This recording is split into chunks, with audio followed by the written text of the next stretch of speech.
Welcome to the circuit Ricardo Tormo, as we are all set to go for this afternoon's session. But this is no ordinary test. This is the race exercise that we are about to get underway for test session number 3. Tomorrow morning, just the one session on the Wednesday morning before media day in the afternoon. Thursday, double barrel again, 5 and 6. Friday, it's the women's test, 2 sessions across the board, lasting all day. We'll bring you a complete wrap-up of all of the action. Well, I'm Joshua Birch, alongside me in the commentary box is Josh Turner and Omi. Down trackside is Jack Giamana and Jack Pickering, and that's where we're going right now, because it is time. Race exhibition race, and you can take a look out there as well with our trackside camera in the build up to this one. First of all, let's say good afternoon to the 2 Jacks over there in Valencia. Good afternoon, Jack. Good afternoon, Pico. Jack, starting with you. Here we go then. It's the race exercise, a critical time for everyone to get used to how this field's going to go. Oh yeah, for sure. We've got a sort of alphabetical order, or number order, I think is the best way to describe it in terms of starting grid, I believe. I think Roland will be starting on pole, which means Pascal Verlaine is at the back with this race. So, but it's a simulation race, so it's not going to be like a typical race. The cars at the moment are still in the garage. The safety car has just ventured out to the track. It's actually in the top of the circuit. And now it's reversing. It's doing something, which is quite interesting. I don't know what it's actually doing or why it's there. Maybe that's a medical car. Not quite sure. But yes, it's not going to be like a race. Don't expect tons of overtaking and tons of people doing banzai moves. It's effectively just making sure that everything is running okay, that people can test their race systems and so forth. Yeah. So that is what we're expected to see. It's going to be a very interesting one. Pico, you're providing our cameras for this one. Obviously, we can't show the actual race, so we'll bring those up later on in the broadcast after the session, but we'll have Pico's there. As you can see, the Lola's heading out onto the circuit. The car's now beginning to venture out. Pico, what's the atmosphere down there? Well, we're about to see. The safety car's just gone and parked up, ready to pick up the cars after they've done their start. And then they'll do a safety car rolling start, and then the race will be underway. That's because back in season 8, as we see the safety car coming down start finish right now. There was an incident where the Jaguars didn't start that race, very similar to what happened in the season finale before, and so it was implemented from season 9 onwards that it would be a rolling start. So yes, we'll see what happens, but it's very much anticipated because it is basically the first race of the year, technically. So we will be showing all the action after the cars pass the start-finish straight to officially start the race. We'll turn the camera off, put us to people on me, JT, and the boys will call the action. There's the safety car going off on the formation lap. The action of the race will be shown a bit later on in the broadcast. JT is recording it all for us. And JT, coming to you, it's race time, and this is always the fun one. Yes, it is always the fun one, even though it is only the race exercise, they are officially calling it on the timing screen. Not the simulation race, but it is a simulation race. But after a very calm first session earlier on today, only one red flag right at the end with Roland stopping. He is, I believe, back out on track, as it looks like, on the driver's track, heading out of pit lane now. Oh no, he's teleported to turn 5. So he is joining the grid. Only one that his tracker is maybe having a little bit of an issue is 23 of NATO, but we'll see. We shall see indeed, but it looks good. Omi, good afternoon.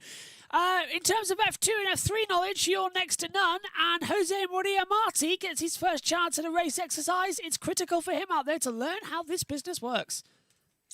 Yeah, absolutely. Very, very different to what he'll be used to as well. So it's going to be exciting to see how Pepe Monti is going to get on. I'm looking forward to seeing him across the entire season. And it all starts with this test as well, learning the experience, making sure that when he actually goes into the first deep pre, he's not confused. It doesn't end up as a nightmare so it's good to basically have a mock run at it. I think it is fair to say. Don't know who was jumping in front of the camera there as well on the No, slipstream that mouse. was Nick Golding from Racing News 365. Hello, Nick. Oh, he can't hear me, obviously, but hello, Nick. Nice to No, see no, you. no, he won't. Just says hi. I said, hello, Nick. Nice to... Oh, hello, Nick. There you There we go. go. There's Nick Golding. There we go. Couldn't see him. I wasn't looking at the monitor, and all of a sudden, bang. The grid is set by numbers as they will come up. The safety car pick them up. Boys, what are you seeing as they're coming out now onto the chicane? Yeah, they're at the final corners, couple now, then they'll soon be on the grid, and then it won't be long until the race starts. I don't know how long they're going to sit on the grid for, but they'll sit on the grid for a little bit. Yeah, 2x2 start. Yeah. Good. And then Pico, do you remember safety last car. year when we were here for ages because they stalled on the grid? Yep. Yes, I remember that. And I'm hoping for my arm's sake that doesn't happen again this year. So I hope everyone's taken their seasickness tablets because my videoing is going to be awful.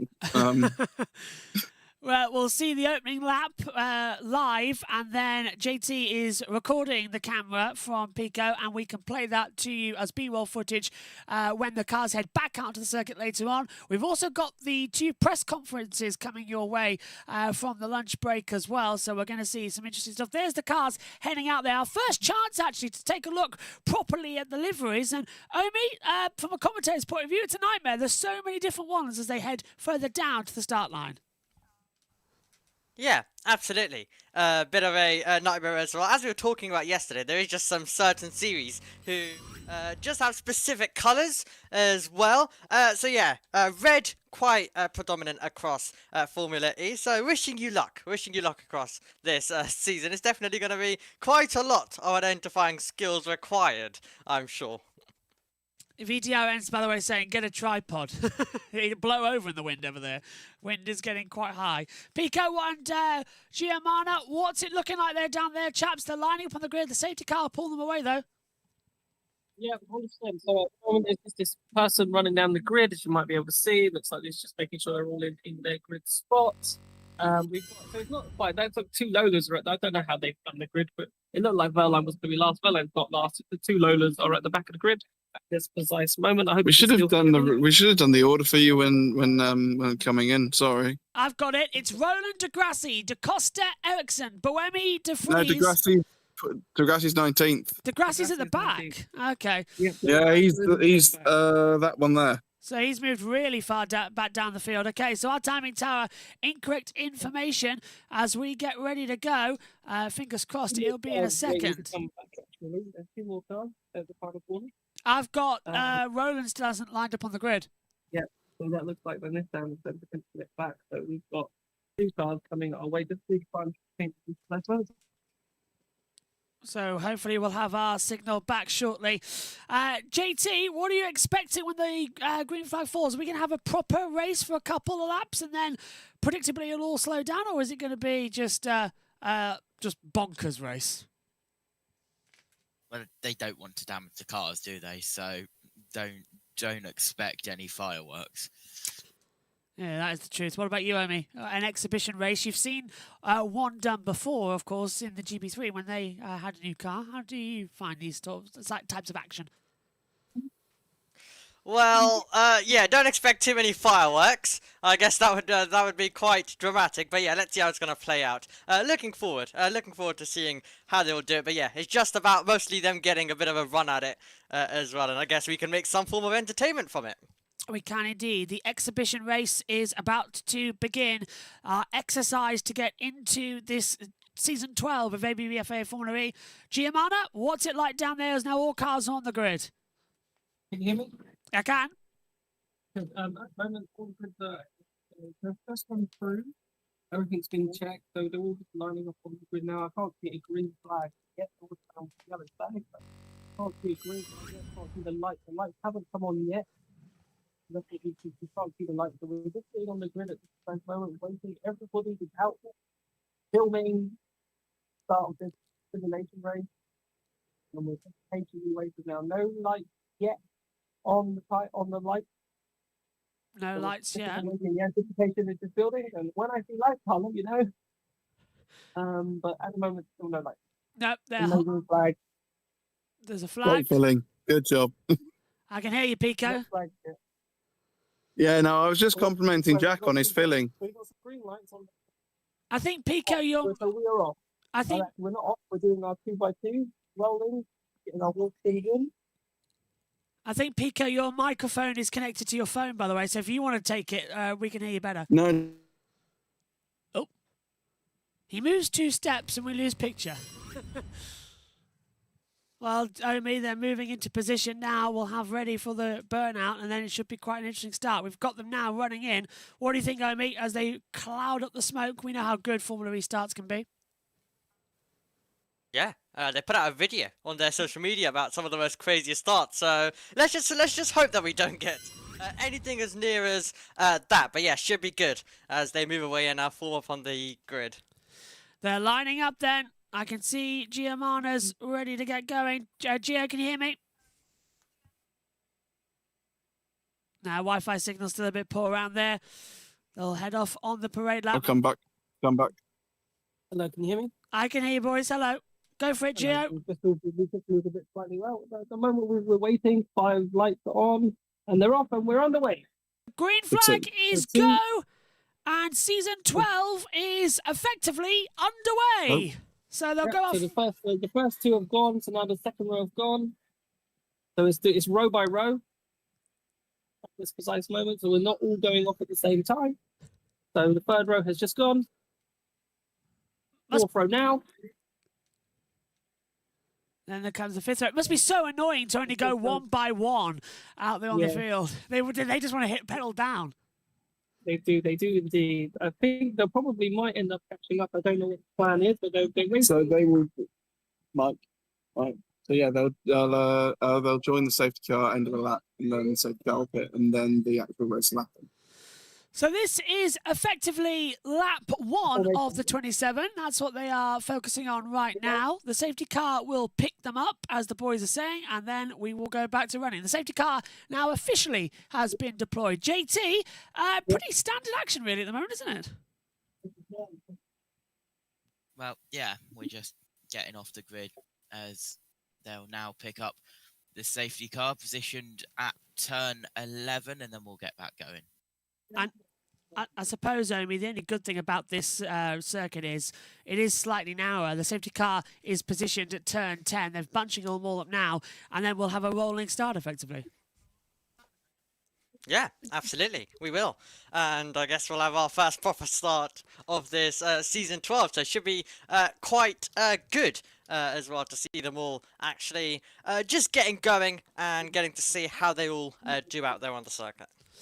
So we are the only place showing you any form of live action out there. We'll have 26 laps. There will be another safety car period in order to make sure it all works. They'll have pit boost, they'll have attack mode, and we expect the drivers to go for it. Jack Pickering and Jack Giamano are trackside. Here's the safety car now coming across the line.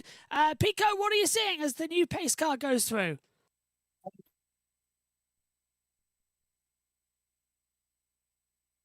A Wi-Fi freeze because of all the data going through, I suppose. Hello. Hello, we hear you, boys.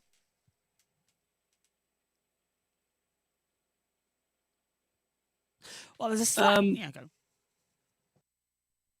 Hello, can you hear me? We can, go for it. Quite very much spread out at this precise moment. And so therefore the safety car's doing another lap, so we'll get them all bunched together. Yep, safety car's bunching them back up as well. The Wi-Fi... As you can see, there's cars coming down the start-finish straight at the moment, and the safety car is currently in about turn 4-5. So they're still actually into the 4-5 complex now. So as you can see, loads of cars still have to go up. And the reason, by the way, that we're losing signal from the track, they've fixed it now, boys, well done. It's because every time the cars go by, the amount of electronicity signal that's being sent from the cars back to the pit lane interferes with all types of signals. So the boys are doing an amazing job right now, as you can see on your monitor, as they come through. Safety car is still deployed. They're batching up the pack. It's just going through turn 6 now, and the rest of the field down turn 2. Recovery vehicle, I believe, is passing you two boys now. Can you see anything? No. No. It's somewhere out there. No sign of a recovery vehicle. Driver Got the trackers. safety car over at turn 8. We The safety see. car's currently at turn 8. We see the safety car. Yes. Yep. So that's still got a lot of drivers though, guys. Just exiting turn 6. Bawemi is sort of the piggy in the middle because Bawemi is quite far back. I can see him there now. But I reckon they'll go. There's also there's another Andretti that's miles away. But I reckon the safety car will probably peel in and they'll just start miles away at this point. so Because the it's, safety car is going at a decent speed. It's already coming into the final chicane. so it's Muller, Evans, De Vries, Da Costa, Gunther, Mortara, lights still Verline, on. Dennis, Barnard, Bawemi. Go on, Pico. Looks like safety car- One more lap. The safety car lights are on. So they'll come over the start-finish line. And they will bunch back up once more. The look at the cars as they fly by then. This is lap 3 of 27 of the race exercise.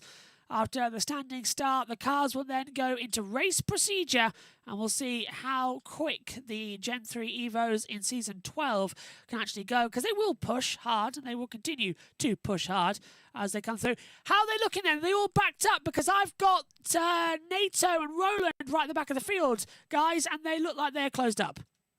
Yes, I feel like we should be going. It's amazing actually how loud they are when they all come past. They will become a little bit stronger. I've had to turn you up to max volume That's to make good. sure that I can hear you.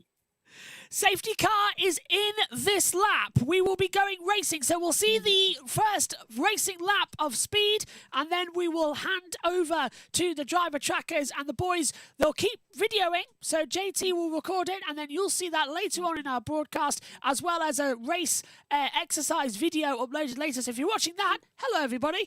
Welcome to FEZ and JB Motorsports. So boys, what are you seeing? Because the cars are just coming around turn 6. Yeah, they are. So at the moment, safety car, everyone's in a line. So we're ready to get racing at this stage. So we're just into the second sector at the moment. And soon the safety car will go away and the race leader will decide to manage his own pace. That's Nico Muller. Big pressure to put on him in the Porsche. He's on pole position. Evans, De Vries, Da Costa, Gunther, Mortara, Verline, Dennis, Barnard, Bawemi, Drogovic, Cassidy, Marty, Verne, Ericsson, Tickton, Maloney, Degrassi, Roland and NATO. That's the grid. Cars are coming in. The safety car, I believe, boys, has left the field. You're seeing it live. He's coming. Yep, he's left the field, so he's into the final chicane as we speak. Muller is backing the pack. That's nice and ready for that go point. Can't really see the go point in a minute, but the safety car is in the pit. The green flag is out, and the race exercise for the Season 12 pre-season testing is about to get underway. You can see the light panels have activated, the green flag's down. Nico Muller will hit the accelerator, and we go virtually racing here in Valencia, down towards turn 1. No one going to go for an overtake straight away. That was a surprise. There's a few of them still close together. Is Bawemi going to have a go on Barnard? That was the question down towards the first corner, but now we look to the driver trackers and all of the information that's coming through. Muller still leading by 0.4 of a second as they come through. And I think as well, boys down there trackside, what did you make of it, Gio? Very interesting. The Nissans on.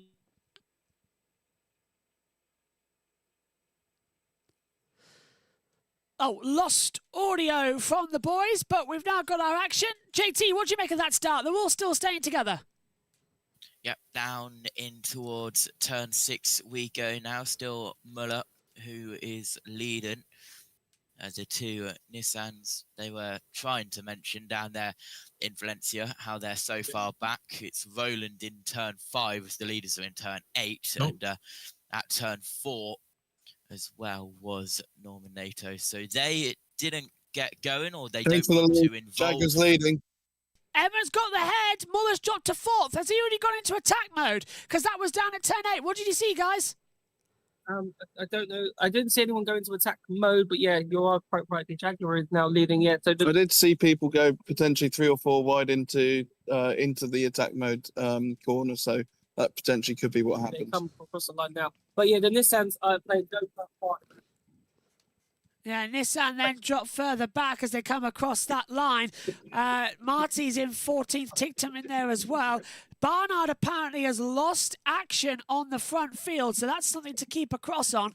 As well, yeah, you're right with the Nissans. Roland is just coming to the chicane now, so is NATO. They've backed off massively. They've got no interest in testing this race. Evans is pushing. DeFries is in second, DaCosta third, Muller fourth, Gunther in fifth. Omi, what do you make of that one? It's a shame that the Nissans aren't playing ball. Yep, absolutely. They just want to get on with their own thing, I guess, and continue as the rest of them get on with some passing, with some proper running as well, and make all use of this race simulation. They still attack down hard as they come through. Roland's last lap time, by the way, was a 1:45.6. NATO a 1:51.7, so they're not going to push hard. Mortara has passed Verline for 6th position down at 10.8 and 9. Yeah, he so has. He has. Around the outside into that corner. Did Mortara go quite late on the brakes? So you can see some people still pushing, even though it's a simulation race. They're still giving it a go. That was a good move there from Mortara. We saw it.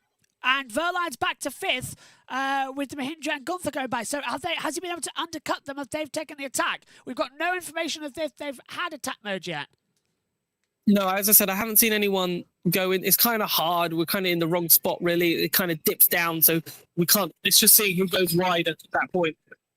Fastest lap has come from 5th position, Pascal Verline, a 1:28.635 as they come over the line once more. But I think as well, JT, that we're going to see lap time start to fall the closer they run to the attack mode full power runs. Yep, best lap at the moment at 1:28.635. We've just had a move at the top. I believe that was DaCosta going around a freeze for 2nd place. So it's now a Jaguar 1-2. Jaguar 1-2 as they come through. Mahindra runs in 3rd. Boys, what are you seeing trackside? A lot of cars running nose to tail at this precise moment. Not much field spread at all as they're in the 2nd sector, apart from the Nissans, which are a bit miles away. As we come into turn 6, looks like the 2 Jaguars are line of third at this precise moment, 5-2, but no moves into that turn. No one's really diving. They're all behaved themselves so far. No overtakes over into there as they come out. Yeah, Ballard's lap time was did that for track limits at turn 1, so he went wide coming out of it. The Nissans have backed off, but Roland has done a 1:28.551, as we said, so he has got that fastest lap as things currently stand. They'll exit now out of the last corner and come over the start line once again here in Valencia. Mitch Evans is leading, DaCosta in 2nd position. There will still be some overtakes to bring through, so it's not all over yet as they fly by the boys down towards turn number 1. There's a bit of a gap there from the Envision to the Citroen. The 2 Citroens pretty line instead. There might be a move from one of the kilos, but you can't really see from here that he managed to complete it. But yeah, there's a. Oh, that looks like Marty there going very slowly. Is this a full course yellow? Yeah, Marty's gone yellow. No sign of no full course yellow. I've just been told. Yeah. I've just been told that Marty had got spun at the final corner. So we missed that bit, but that's why he is falling down the order and was driving a bit slow. Drive-through penalty for Mortara for a tyre pressure infraction. Oh. Already, a drive-through penalty in a simulation test. Only in Formula E could that happen, to be fair. Roland's got ahead of Marty. I wonder if we'll have a steward's investigation for the Marty incident then. I wonder if there's actual pretend stewards. But we do have a couple of side-by-side moments into that turn, into the attack mode corner. But I don't know who's emerged out. But yeah, a few. Oh, the Andretti getting really close to the Kiro, but looks like they've got away with that all kind of clean for now. Barnard has moved up the order as well. He's got ahead of Jake Dennis, who's dropped down into 9th position. So there's still a couple of places to go. There won't be an energy reveal because this is only a simulation race. So there's not much that we can explain because they keep that very secretive in testing. But what we can extrapolate is the lap time differential between them all. And it's Cassidy who's done a 1:27.282 in 11th position. But yeah, I suppose as well, Omi, Boemi, just coming to you quickly. For Jose Maria Marti, this is a baptism of fire. He doesn't know exactly what to do in this race. And that's why this is important experience for him to try get used to it before he gets to the real thing as well. So yeah, a bit of a disappointment if he was spun around the final turn. So now he's going to just do his running in this race and try learn as much as he can. Degrassi's had a lap time deleted for track limits at turn 1 about 2 minutes ago. So that was on the previous lap time round. Evans leads, DaCosta Muller, De Vries, Verline, Gunther, Mortara, Barnard, Dennis Boemi, your top 10. And into the pit lane, boys, is coming Jose Maria Marti. He's down below front you. wing damage. Front wing. That looks like front wing damage. I can see. Maybe actually not too bad. Actually, I'm going to go and come and have a bit of a closer look. I don't know if I'll lose connection though, because the Cura garage isn't far. We'll have a go. Yeah, front wing change for Marty. Front wing change then for Jose Maria Marti. Go on. Yeah, so front wing change is still there. They're just checking the suspension at this precise moment, just making sure everything. Yeah. Making sure everything just goes and stays on in place, I suppose. Making sure it's all okay as the situation continues. De Vries up into 3rd place as well. Cheers, boys. Keep an eye on that as they come over the line once again. And I think as well, Omi, that for Muller to take 2nd position, he's running a 128.7. He's fancying a go because if you win the simulation race, it's still a good position to be in for the season. It gives you that extra bit of confidence. Yep, interesting stuff going on then at the front of the field as they continue to make their way by. But yes, Marty losing the front wing, definitely not the welcome he would have wanted to, Effie. We can hear you, boys, by the way. We have you back, so all good news there. What are you making as that pit stop happened? Yeah, we were just focusing. The team were just checking the suspension, really, just making sure that it was all okay. And they were happy to send him back out. So at this rate, now using free air. It's just good 300 kilowatt lap running for Marty. Just keep practicing. 300. It's a test session at the end of the day, so just get some good laps in. Test session at the end of the day. Get those lap times in as we see. De Vries now leading the race. Evans has dropped down into 2nd position. Barnard's past Gunther. Dennis has passed Verline and Mortar. Maloney's past Joel Eriksson as they come out that last corner. JT, it's all been gone this lap time by. They're all starting now to just experiment with the attack modes. Yep, I don't see any cars with attack mode on the timing screen at the moment. I don't think anyone has taken it, but across the line we go. It's Nick De Vries, now your leader. Evans, DaCosta, Muller, Gunther, your top 5. Barnard, Pascal, Verline moves up to 7th. It's Mortara, then Dennis and Bremy rounds out your top 10 as they head down in towards turn 1. Still pushing incredibly hard, though. That's the thing I'm excited about to see in this simulation race that we have to keep reminding ourselves it is. You can see the lap times and the gaps between them as well, including the best and previous lap times. The cars fly by the timing monitors here. Muller's moved up the order as well. Full course yellow's out, boys. So here's the test. Full course yellow. So explain full course yellow. Explain what they're going to do here with the test. They're effectively just checking all the systems are working. Obviously, there is no crash currently out on track, so it's just a preparation for if there was a crash on track to just test all the procedures, make sure that everyone is happy with the full course yellow, a bit like what we do in practice 1, effectively, but this is just testing it in a race situation, and everybody at this precise moment is down to the pit lane speed limiter. And as always, it's a Formula E race. It is very, very close. The cars are still very nose to tail. And I've lost count of how many laps we've had, boys. 10 of 27. 10 of 27. So the order at so the we've moment. got, Go on, Pico. I'm assuming that's a test. So we've got cars: Drogovic, Cassidy, Tickton, Barnard, Boemi, Costa, Maloney, Mortara, and NATO and Verline have all been given a 5-second time penalty, apparently. But according to the official live timing notes, I don't know if you've seen the same. JT, have you got anything? Mortara's got a drive through. That's what I've got. Yeah. Yeah. We don't know what for, obviously, and it's also not massively important. But I was just being shown them, so I thought I'd report back. I've just seen that myself. You are fully correct. They have been given a time penalty of 5 seconds added on to the end of this race. So that's a bit of a shame to come through as they're in. But DaCosta leading, Muller, De Vries, Evans, Barnard, the top 5. And Omi, you were very much a one going for Taylor Barnard of having a great result in Formula E last year, but you miss him that he hasn't done much in F2 and F3. Well, yeah, great to see a success though in Formula E. That's always the goal for the drivers, to get to something like this, a professional racing career, and he's definitely made the most of it as well, and he's got a great opportunity this season, as we discussed yesterday about his chances. Yep, got a great one to come into as the cars are about to flash by Pico on your monitor now under the full course yellow situation. Well, Pico, how slowly are they going out there? Yeah, fairly slowly. I mean, Nico Muller's right up. Antonio Felix da Costa, if we go back to Buchan Valley, it was incredibly close between the two of them there. Oh, So they're going side by side in seven. I'll tell you who comes out in front, if I can just about say. I think it was Nico Muller on the inside that stayed in front. Yeah, I can see the white of the Jag in the distance. But Muller's still having a go at it. He's still going around the outside of turns 2 and 3. We'll have to see when they come back into vision for turn 5, and Muller's in front. Yeah, Muller has taken the lead of the simulation race, JT, but there was a lot of restart action there because they were all just sort of concentrating. They didn't expect the green flag to come out exactly when they wanted it to. Yep, they're all now down in towards turn 6. We go down the back straight, you could effectively call it, between 6 and that little left-hander at 7.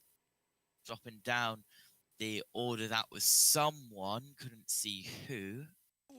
Jev's dropped down, so has Maloney and Ericsson. So Our first one of the Cupid heroes just went into attack. One of the Cupid heroes. Okay, there we go. Stands hit from them.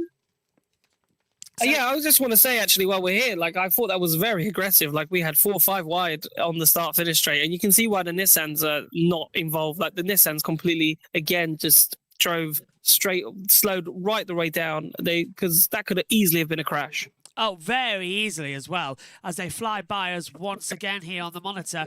Just a few instances coming on. Nissan just don't want to get involved in the exercise race. They just want to go out there, testing the cars as a move, trying to go around the outside. I couldn't see who that was, though. That's Dan Tipton. Dan Tipton was overtaking in a vision there. I think it was Boemi because I saw the Red Bull. So it was Ericsson Arca. Well, no, maybe never mind. But yeah, I think with the attack mode he's got now, is he can pick his way through the field slightly.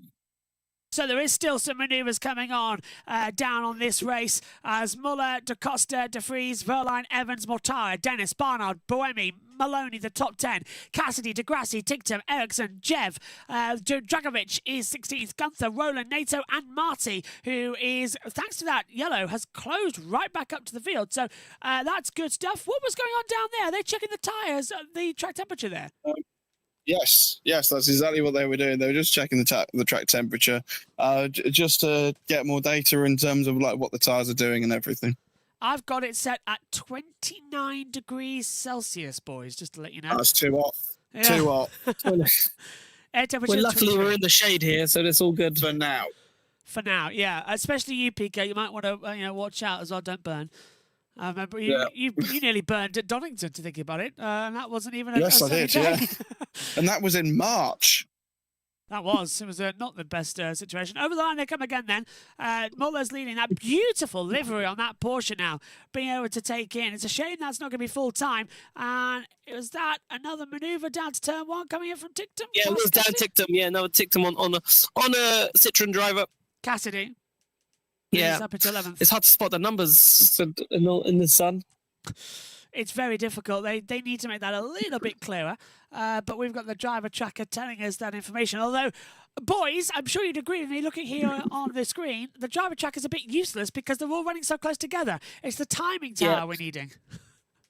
Yeah, do you not have that? Is that not working for you guys? Oh no, we've got both. We've got the driver tracker and the timing. It's just that the driver tracker, they're all meshed together. So the timing tower is easier to use. Yes, 100%. Yeah, because it's all very nice and close. There's a move here on the outside. 3rd place. 2nd and 3rd. Not come off though around the outside. The Jaguar holds on. Just a little bit of a manoeuvre further back, trying to close back in. So that's De Vries and Costa. De Vries trying to pass to Costa for 2nd and 3rd. Yeah. Yeah, McLaren are on the The grid freeze- on the board, Tristan, and Dan went for attack mode, and the Nicky's asking as well. Pico, did you pack your sunscreen? Yes. Has he brought it? No. No, I did bring it today. I did bring it yesterday. Over the line they come as well. SB10 has just remembered that this is the first preseason test without Sam Bird. Very true. Giamana, how does it feel without Sam there? Zane Maloney into the pits. Maloney's boxing, guys. Maloney is boxing. Is this the first pit boost? I'm coming. Maloney is here. Yes, Hope it you is. could see, pit boost is a pit boost stop. It's actually not on to plan at all. It didn't go in at first, so it's now in. But yeah, a little bit slow on the old pit boost going in. The mechanic was like, is it in? Is it in? And he had to take it out, put it back in again. That's what she said. I'm sorry. There was an open goal. There we go again with the first pit boost of the season, and the Lola's giving us brilliant access down there. It's a long charge though, boys. It is a long charge. 30 seconds is a long time to be standing still. We're just watching, but it's out, and Maloney's a bit slow to get away. Always hitting some buttons. It's not like, there he goes. He's found it, and he's off.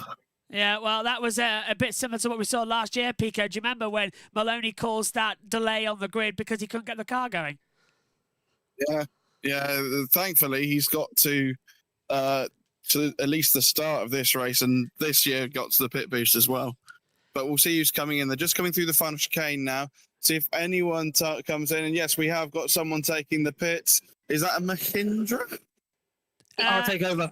So we've got your leader. Parade cards. So we've got Muller in. We've got Jaguar in of number 9, the number 9 Jaguar. 77 Taylor Barnard, 16 Sebastian Buemi, and the 25 Citroen is in. I think of Jean-Eric Verne, followed by an Andretti 28.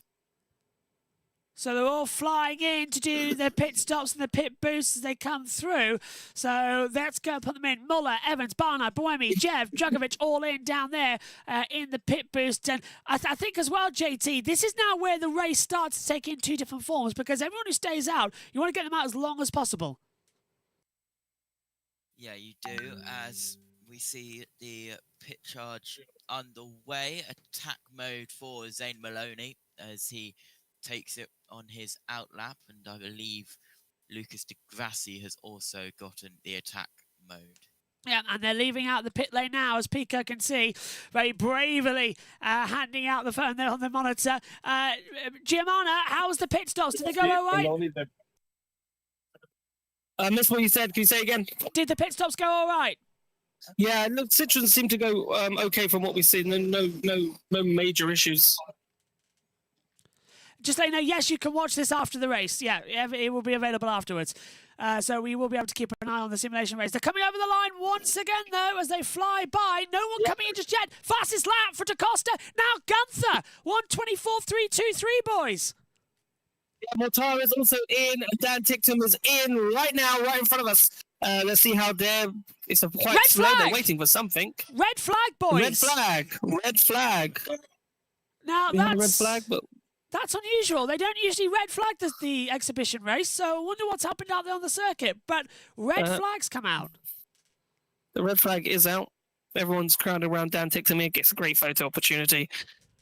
So just to explain, you would have seen a little bit of a wait before they plugged in the charger. Just been speaking with Toby from eFormal D, and that's because they were taking the 5-second penalty before they plugged it in. So they'd served the penalty, and they would have gone back out again. But there is a red flag, and we're not really sure what for. Is this a rehearsal, Toby? You think? No. Okay. For sure not. No. Well, there is. Yeah, no cars seems to be on the track. However, there is a tractor on the far side on the gravel at the moment. Look like he's doing a bit of lawn mowing. That's part of the MotoGP. Is he? Okay. All right, so that's not our bit. No, that's not our bit. You are right. That is not our bit, because love a confusion. Have you got anything on the tracker, guys? No one stopped. Everyone's moving. No one stopped. No one stopped. So this might just be a test for a red flag, which, this is what could happen in a simulation race. They're just testing all the systems and making sure that everything's happening. It's just weird that they've done it at the pit boost time. Yeah. Feels like it could have been done at once all this had been completed. and so forth. But yeah, we're here. We're literally standing up off Dan Tictum. He's currently got his visor up. He's just sitting there having a great time, probably singing in his head, because there's not much to do right now. He's just literally He can't have his phone, so he can. Yeah, it's a shame I can't go and speak to him right now. Really, I was but- going to say, chuck the time mic down into the cockpit and tell him to say something. yeah. Oh, right. Well, red flag is out. Just for note quickly, the reason that we're seeing out on the Sorry, JT, can't hear you. Say again. just for note, the reason that we're seeing so many cars showing as out is because the timing screen thinks they're out because of how slowly they're actually going under the red flag limiter. So we've got a recovery, 2 safety cars, and the medical car now showing up on our monitors up here in the commentary box. But we've got no signal that the race is going to restart soon. There is Dan Tictum, just getting ready. He's coming at the worst time in the pit boost, and the rest of the field coming in now. Of course. Yeah, here they come. Go on. So we've got the looks like DaCosta is in, followed by Nick DeFries at this precise moment. The 94 Pascal Verline, 27 Jake Dennis is in, and there goes Maximilian Gumpfer. It's great now. I can actually know who they are. 37 Nick Cassidy just going to come in. Some Citroens right in front of us. We've got the Lolas here, and here comes Pepe Marti, which you may be able to see. Doesn't crash into his teammate. Well done. And parks up just like, oh, that was close. That was close. I thought he was going to go straight into the back of that Citroen. Very close to the back of the Citroen. That was too tight for my liking. Race will restart. They're going to do a standing start test again. So they want to test the new procedures. Okay, so a standing start test again. Yeah, so we'll wait Yeah, to get going. it looks like the Lola is pushing Degrassi. The only hilarious thing that I think will happen now is a lot of P teams may take this opportunity to say, well, we're out. Really? And they may send 1 or 2 cars out because Degrassi has just been wheeled back into the garage. So that could be Degrassi's day done. And I'm going to just try and have a peek to see if anybody else is thinking of doing the exact same. For as far as I can see, it looks like it was only Degrassi that has rolled himself back in. The others have all got still 2 cars out on track. And here comes a Nissan of Oliver Rowland, because he's so slow that he's just made it. I don't know. I haven't even seen Norman, to be fair, but he's probably there. Very interesting. Very interesting. Everyone- Go on, pick up. Everyone's getting some lovely photo opportunities at this precise moment. Yeah, well, perfect opportunity down there. I hope you boys are taking full opportunity of that with the simulation. It's hard to. Can't do 2 things at once. Yeah, that's fair. Oh, well, don't worry. The footage you're getting is brilliant because now under the red flag we can have the camera on. So, Pico, you've become our cameraman for this one as the race is suspended. We'll wait to see what's going to happen next. I mean, what were you making of that then? I thought it was quite an interesting run to begin with. Yeah, it was an interesting way to see what we would get. And yeah, a bit of intrigue, a bit of Formula E stuff going on. So that was good. Now let's see how the standing start is going to go. Let's see how it is all going to play. Looking forward to it as we complete this red flag test. So they'll restart in the order they were. Gunther had a 124.323. So that was the order as things stand. JT, what about you? That was an entertaining sort of 16 laps before that red flag came out. Yep, and it all goes quiet as everything gets tested. But Dan Tictum in front of us, and I'm hoping that the camera quality improves a little bit, so I can snap another thumbnail photo. But we'll see what the Valencia wife wants to do with that one. It's looking all right on my side, although it gets every night. It gets good. It is improving. I might go for it now. There's the full screen that we're looking at now. It has it's been improved massively. Fantastic. So there we go. Crystal clear 4K imaging. Thanks to Jack G.M. and Jack Pickering out there. And Pico being our guide. There is Dan Tictum looking on and just waiting to head back out there on the circuit. Reminder that this is the only place you can see live coverage of the ABB FIA Formula E testing. So if you like what you're seeing, make sure to like and subscribe to the Formula E Zone and JB Motorsports. And remember, you can have your say on testing, get into the FE bar throughout the day as well. So, Emmy's asking, boys, if you shout loud enough, will he hear? So if you want to go out there, give him if we shout loud enough, I'm sure he'd hear us. Yes, give him a shout. I don't want. I don't think it's the most professional thing that we can do. Really. Just shout, Dan, we're live. Give us a wave. Dan, give us a wave. Dan, give us a wave. He's busy. Yeah, I don't know. Pepe Marti's taking his gloves off. He's actually putting them back on again. It looked like he's taking his gloves off, but he's put his gloves back on. But yeah, just waiting now. We're just waiting. Yeah, we're just in a bit of a lull. Welcome to Red Flag coverage, commentary.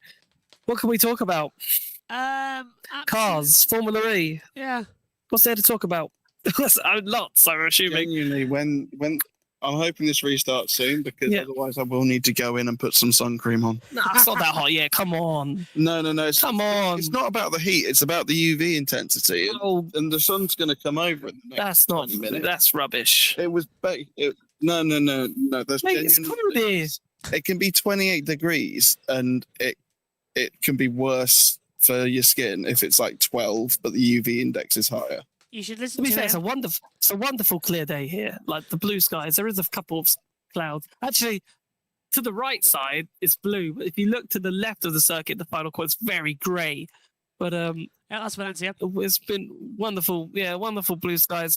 There is an FIA man down there. He's just, I don't know what he's doing. He's just having a chat, and he's got his walkie-talkie.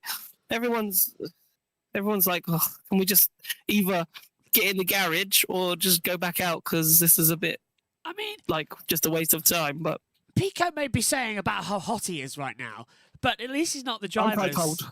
Oh, you keep I'm on. super hot.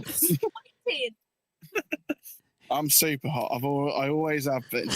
Absolute dynamite. Boys, boys. I'll be professional. Who's around you that you can talk to? Who's around you can doorstep?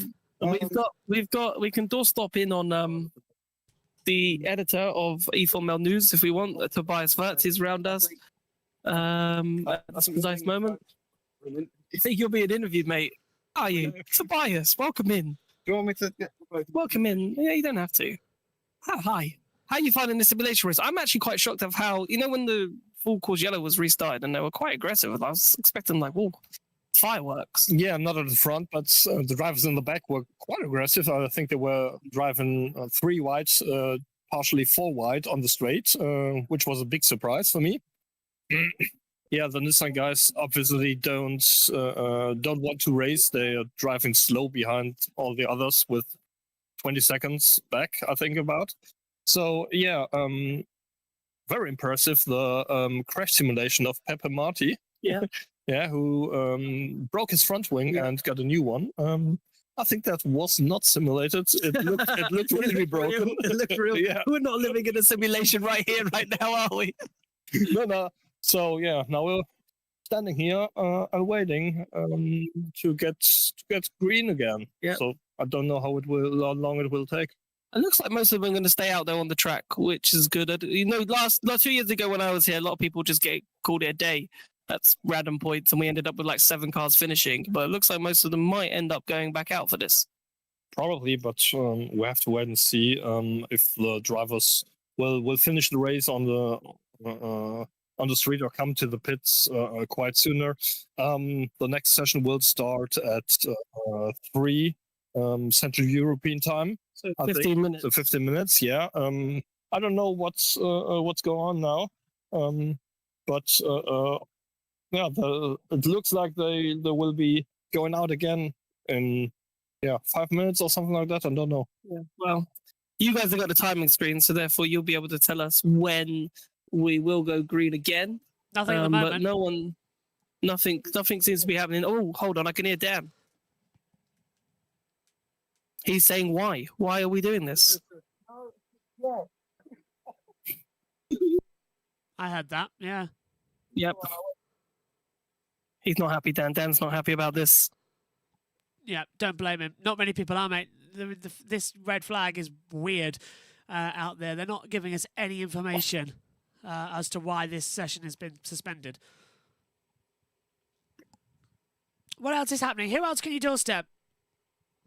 There's not many people out, to be fair, actually, not quite now. I can talk to good old Formula Source if they want to say hi. I hope so. We need people. You want to go on the radio? No swearing. I've learned the hard one. Full name, Formula Source. What do you want to be called? Tyler. Tyler's fine. We've got Tyler different from his Formula Source, right? I'm not making this up as I'm just randomly forgetting everyone's publications. What have you made of this race? Well, I noticed Degrassi's front wing's been cracked. Okay. Back of Dan's car looks like it's been battered. So I've been mooching about. What damage can you see? So the back light bit here, Yep. it's been see it, knocked in, and Degrassi's front wing had a big crack in it. This might explain why Yeah, Degrassi has gone into. Oh yeah, that is. it's got a big That crack is in the big crack. front, and then back in. Oh yep, you can see that. so I imagine that the two things are probably linked. That's why Degrassi's in the garage. But he has been overtaking under an attack mode as Dan. I keep just hearing Dan complaining, shouting. It's actually quite fun. But yeah, there's not much going on here. I think everyone's waiting. Well, There's a tractor out, so I don't know if it's debris that they're clearing up. I Yeah. fell for that. They're just going for a drive. He's just going for a drive. And on Tuesday afternoon, it's a bit time for farming. Maybe he's filming an episode of Clarkson's Farm from Valencia. Spanish version. The Spanish version of Clarkson's Farm. Farm. Well, still under a red flag, by the way, and the next session starts in 10 minutes. And it's not asking if he can get out of the car. Ah, So Dad, Direct quote, well, what are they going to do? what do I say? Do you reckon they'll call this off then, the race exercise? They've done enough. maybe they might call it off. They might call off. What do you think? Oh, here we go with some news. Following cars must go to the pit exit. The 48, the 33, the 14, the 23, the 51, the 9, the 25, the 16, the 77, the 28, the 22, and the 3. And the 33 get called in that. Well, Big Dan's happy to go home. So that's Dan's on the next flight out. but that's not the top 8. So DaCosta, DeFries, Verline, Dennis, Gunther, Cassidy, Degrassi, Roland. Did they do? Are they a lap because of the pit boost? Yeah. Potentially, yeah. Yeah, so they're Half going the out. grid. Dan is going out as we speak right now. Yeah, his rear light is not facing the correct direction. That's Dan Tickton. No surprises that he's been in the wars. Yeah, no. Dan is the first one to go down to the end of the pit lane. Someone else joins him, but doesn't look like anyone else fancying joining him at this precise moment. Has Mortara gone? Nope. Oh, and here comes an Envision. Looks like Joel Eriksson. Yeah, has Mortara gone down there, boys? Far down for us to We can't see Mortara, but at the moment, it is Dan Tickton followed by. But Dan Tickton is waiting, so he might be waiting for Mortara to go out. There looks like there's some movement down by Mahindra. They look like they're Mahindra mechanics, but no movement so far. Here we go. There is some movement, and that is a Citroen. Is that a Citroen? I was going to say, why is it blue though? It didn't look like a Citroen. Why is it blue? So that must be the Mortara because the grey. the sun is just for a second there was just like I saw the blue and I was like that's a Citroen, but the Citroens are right there. Right, stop the stopwatch. Here comes- Already got confused between Citroen and Mahindra. Yeah, that's me. And the Citroens are right. So, You can always count on me to make mistakes. Yeah, they're the same shape. Yeah, so they look. Yeah. It's just the paint color threw us off. Why this move? I hate it. Oh, here comes Zane. Can you hear us, boys? I can hear you. I don't. Okay, because I thought for a second the deafening silence was Sorry, that was me. just sending us into paranoia. Sorry, that was me just saying goodbye to somebody who's leaving. Oh, camera's gone the wrong way.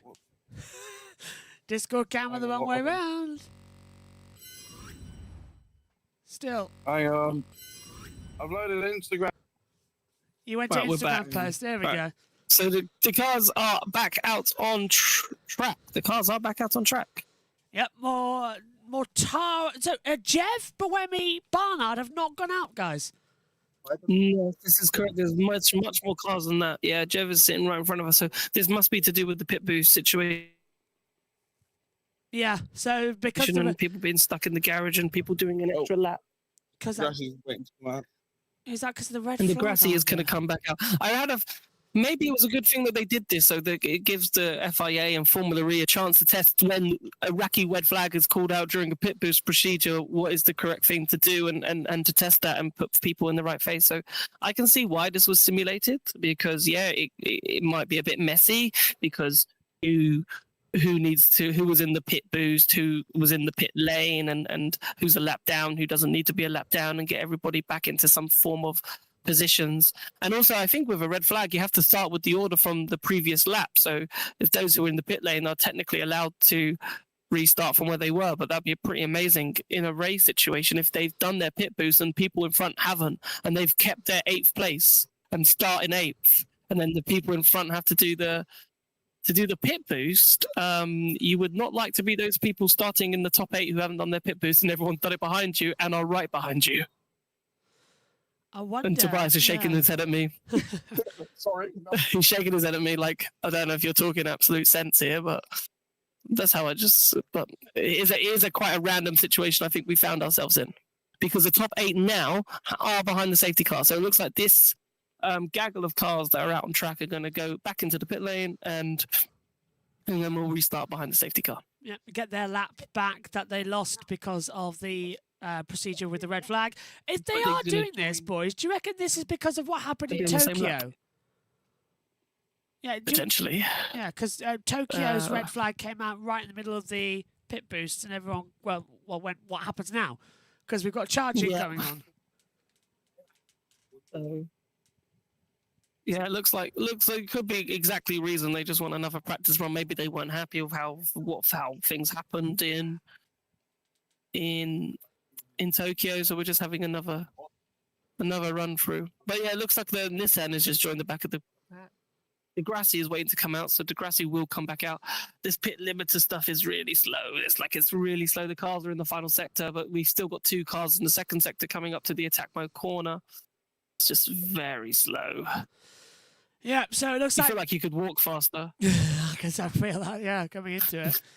Reminder, if you are new here to the Formula E zone, make sure to join the Discord, and after this you can get all your thoughts in via the FE bar. We are in the chat room now. That's where we are broadcasting from.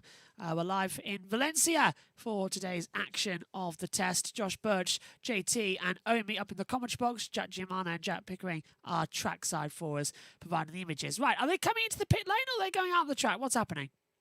At the moment, we haven't even got that far yet. So they're coming into the pit lane. They are coming into the pit lane. So we can see the first 2 now coming in. Looks like a Mahindra and a Kia. There's a Mortara, of course, which will be a Mortara. And if you can hear that sound, that's the sound of all the cars coming into the pit lane. That's the siren. Yeah, that siren is very much vital in Formula E so that you can hear when the cars are coming by so you don't get run over. Believe me, they are quite... They're louder than you think. They're louder than They you are. think. I was about to, that was the next thing. They're louder than you think, but they do creep up on you a little bit, especially when they're coasting. How loud are they, boys? I can just about hear you. Looks like Jeff has had enough. No, he hasn't had enough. He literally went to pull in and then pulled back out again. I thought he was pulling in to say, right, I'm not coming in. Looks But like he's gonna take the start. But Wayme just going past us now. Back in the field alongside Taylor Barner. Not a great race for the old Barnator. Anyone else down at the end of the pit lane? Has DeCosta DeFreeze that lot gone? Look through the cars. Yeah. Look through a queue. But now we just have a big train of cars, and we're waiting for the green light at the end of the pit lane. But everyone has now come to a stop. Yep, still in the red flag zone. Handy. Very handy. Oh, Degrassi. Degrassi is still in the pits. I don't know if we're waiting for Degrassi or what the situation is with Degrassi. He is still in the pit lane. I hear a noise. Yeah, the Nicky 94 said the noise is actually really loud. Monaco has the most bizarre siren apparently for the pit lane. Session will resume in 25 seconds. Ah, thank you, Session will JT. resume in 25 seconds. So we are going to get this race exercise back underway, which is fantastic news.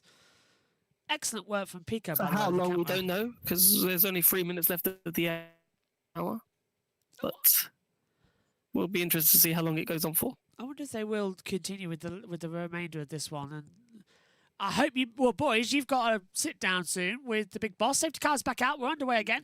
I wonder if we're going to have an explanation as to why the safety car, why the red flag came out. I hope Maybe. it's a test. Hope it's a test. Right, what can you see as they head out the track? They're just heading out on the track, and really it's just to see that Degrassi, they're holding him. I think the most interesting thing at the minute is will Degrassi join, and when will Degrassi join? Because at the same time he's got to be at pit lane speed limiter, so he's not going to catch up anytime soon. Yeah, because unless he can catch up if it goes so slow. He was running P7, But- and now he's dropping down the timing screen. Everyone is now out of the pit lane. Everyone is now out of pit lane. Degrassi is still in the pit. Yeah, just holding it Still in together. the pits. The FIA are down there as well. I don't know. They look like they're recording for probably social media at the same time as us, probably. Because they're not doing anything else. They're just standing there, just trying to look pretty. Pico, surprised you're not down there. Well, he's over here.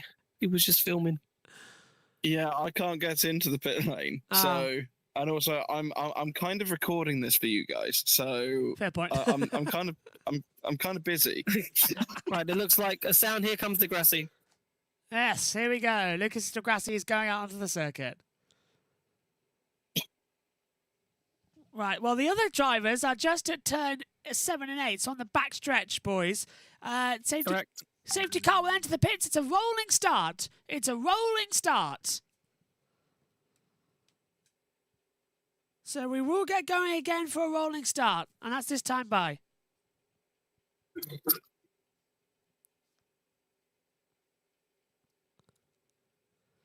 So they come out the back stretch. What do you think, JT? Going to make this one a good one with a restart? Well, we shall see, but the safety car Ich dann is Safety now Car heading geht towards aus, jetzt final ist die chicane. Neustart. So the pace car will come in, and we have a green flag, and the race exercise is back underway. We've got a couple of cars in the pits. Three cars in the pits. We have 3 cars in the pits. We have it. So we have DeCosta, DeFries, and Dennis in the pits. So they've all decided to come into the pit lane. Is that to serve a drive-through, or are they retiring? No, or they're all boxing. They're all boxing. Looks like pit boost. All pit boost. Pit boost. Pepe Marti is in front of us for pit boost as well. Straight in this time. No waiting for 5-second penalties for Marti. He's been a good boy.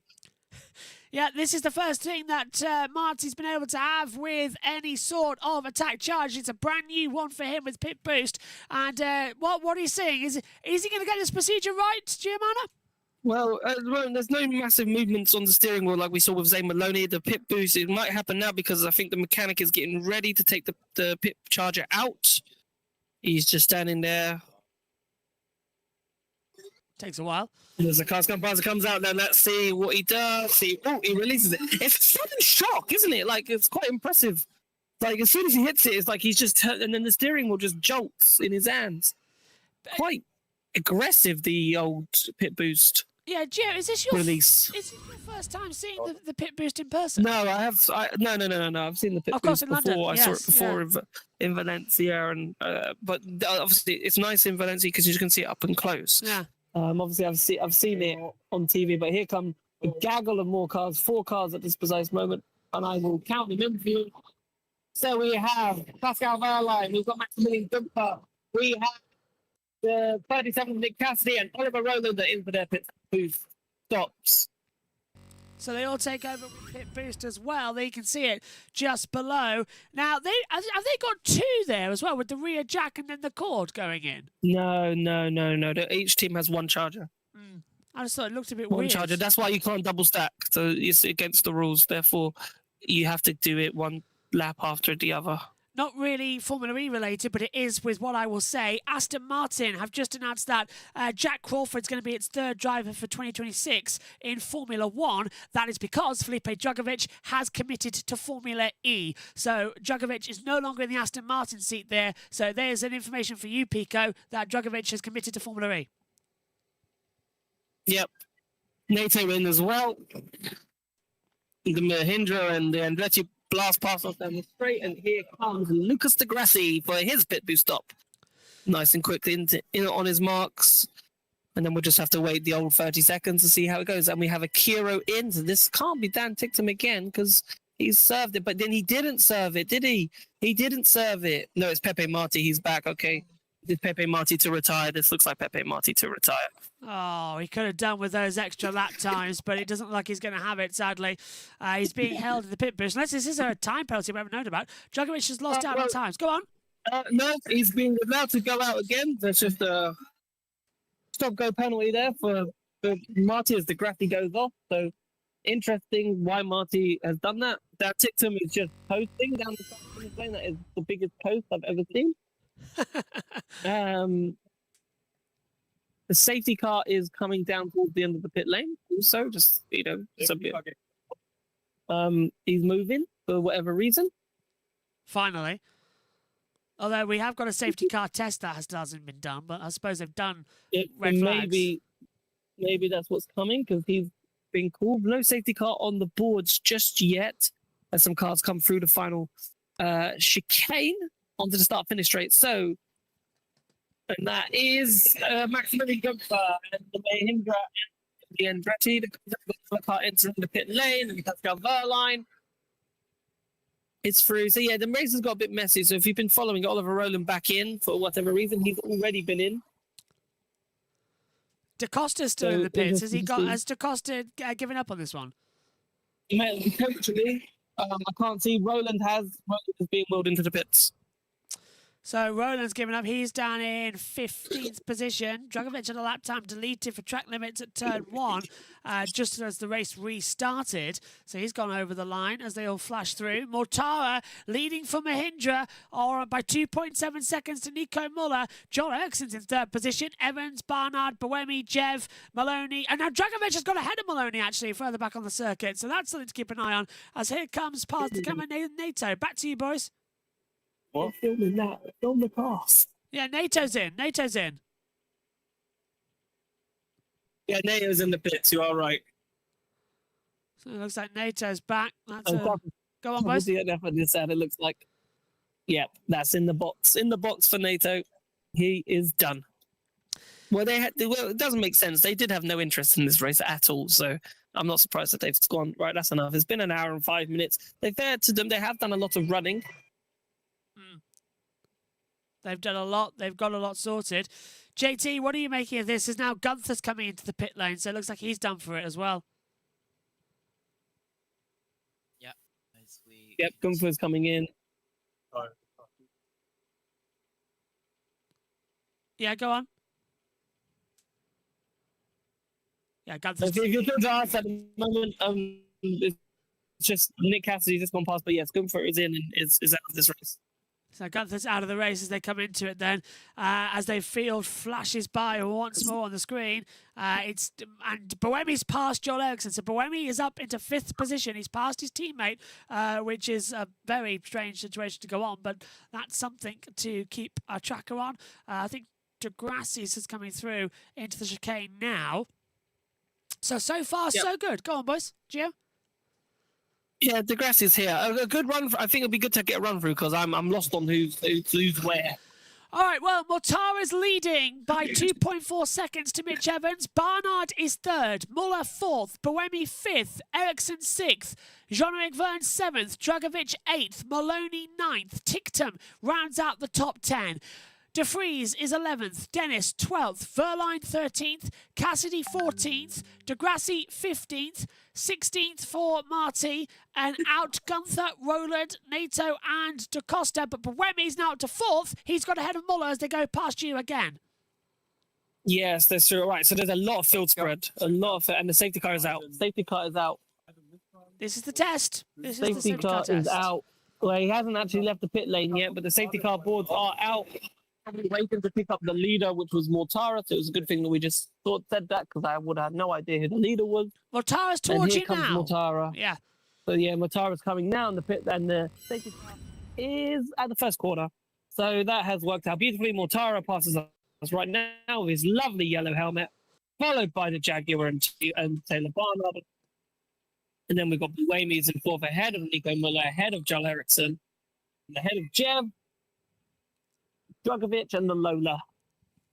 So they all just cooled it down behind the safety car. They'll bunch back up.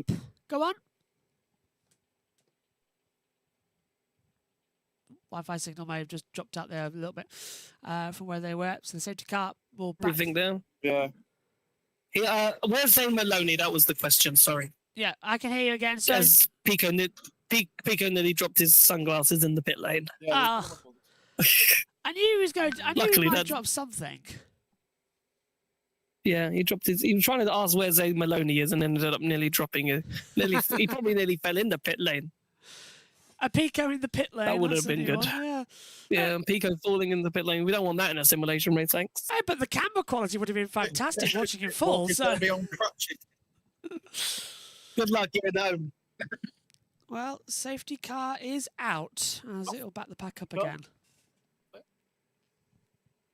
I thought, Quite fast. Yeah, they are going quite fast for a safety car. Haven't caught the field yet, but the safety car is only coming into the attack mode corner right now. So he's picked up the leaders, and the remaining field are just in the. So the ones that haven't kicked him up are in the first sector at this precise moment, coming up to like turn 5. yeah, that's De Vries. And- That's De Vries, Dennis, Verline, and then Cassidy's a bit further back. Yep. So hopefully the safety car doesn't need to stay. It might do one more lap. Once the safety car is done, I reckon it won't be long until we see the checkered flag at all. I don't know what lap we're on. It's lap 23 of 27. We're about to start lap 24. All right. So I would say one more lap, and yeah, then a couple of laps. That kind of makes sense. Not as many cars have dropped out as I thought they would have. I thought more would have dropped out, to be honest with you. But maybe potentially after the safety car, a lot of people may drop out. There's one already coming into the pits right now that looks like Taylor Barnard. It is Taylor Barnard, yeah, the DS Penske. Coming down. So I reckon Barnard's had enough. It's because they've got a lovely livery designed by Sean Ball. It's beautiful, that. And he's come in, and he's come in. It kind of gives me the Monaco vibes that they had a couple of years ago. Kind of gone back to that. Because I suppose, I know he can design some like wacky liveries, and then like, what I mean by wacky, like they're just out there and they're quite exuberant. But when you actually got to design it for a real team, and you've got probably like, you have to do this, you have to get this sponsor in here, you have to have this sponsor here, then it becomes a little bit more limited, I suppose. As Nick Cassidy's still circulating quite a way behind the safety car. Safety car in this lap. Safety car in this lap. Safety car in this lap. Anthony says, guys, what team after this session finished outside the new team that's debuting is going to be major changes in the entire paddock, drivers and crew chief? Yeah, this is going to be. That sounded like I didn't hear a word of that. No, sorry. It's just Anthony asking about how everything's going to change over with new teams coming in, like the Cooper Caras, where they're going to finish in the order. Well, they're not new per se, Cooper Kiro, but I don't even know if they are Cooper Kiro anymore. But Yeah, they are. they still are. They're just referred to us as Kiro. Never forget to that Cooper. But Cooper is just the main sponsor, isn't it? It's nothing to do with It's a main sponsor. No, Is it not? It's a main sponsor. became Cooper Kiro before Sao Paulo, but they didn't change the livery. There you go. Livery for Mexico. There we go. We work. We're teamwork. Teamwork. Yeah, they'll be all right. It's just we have to remember they've got that year-old powertrain, so therefore,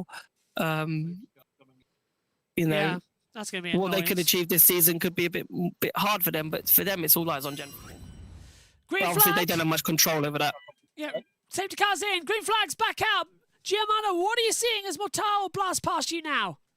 He does blast past me, and he's attacking. He's been building up a little bit of a lead over the Jaguar of Mitch Evans, and it seems pretty much status at the moment. The Kiros have had enough. They've said no more. They've been overtaken by everybody. They've just pulled to the side and have allowed everybody to overtake them. So the Kiros' day is done, I think. And here comes Nick Cassidy. Well done, mate. He's still going. Extended by 2 laps, 29 laps new race distance. So the race extended by 2 laps. They've added 2 laps of the race because of the safety car periods.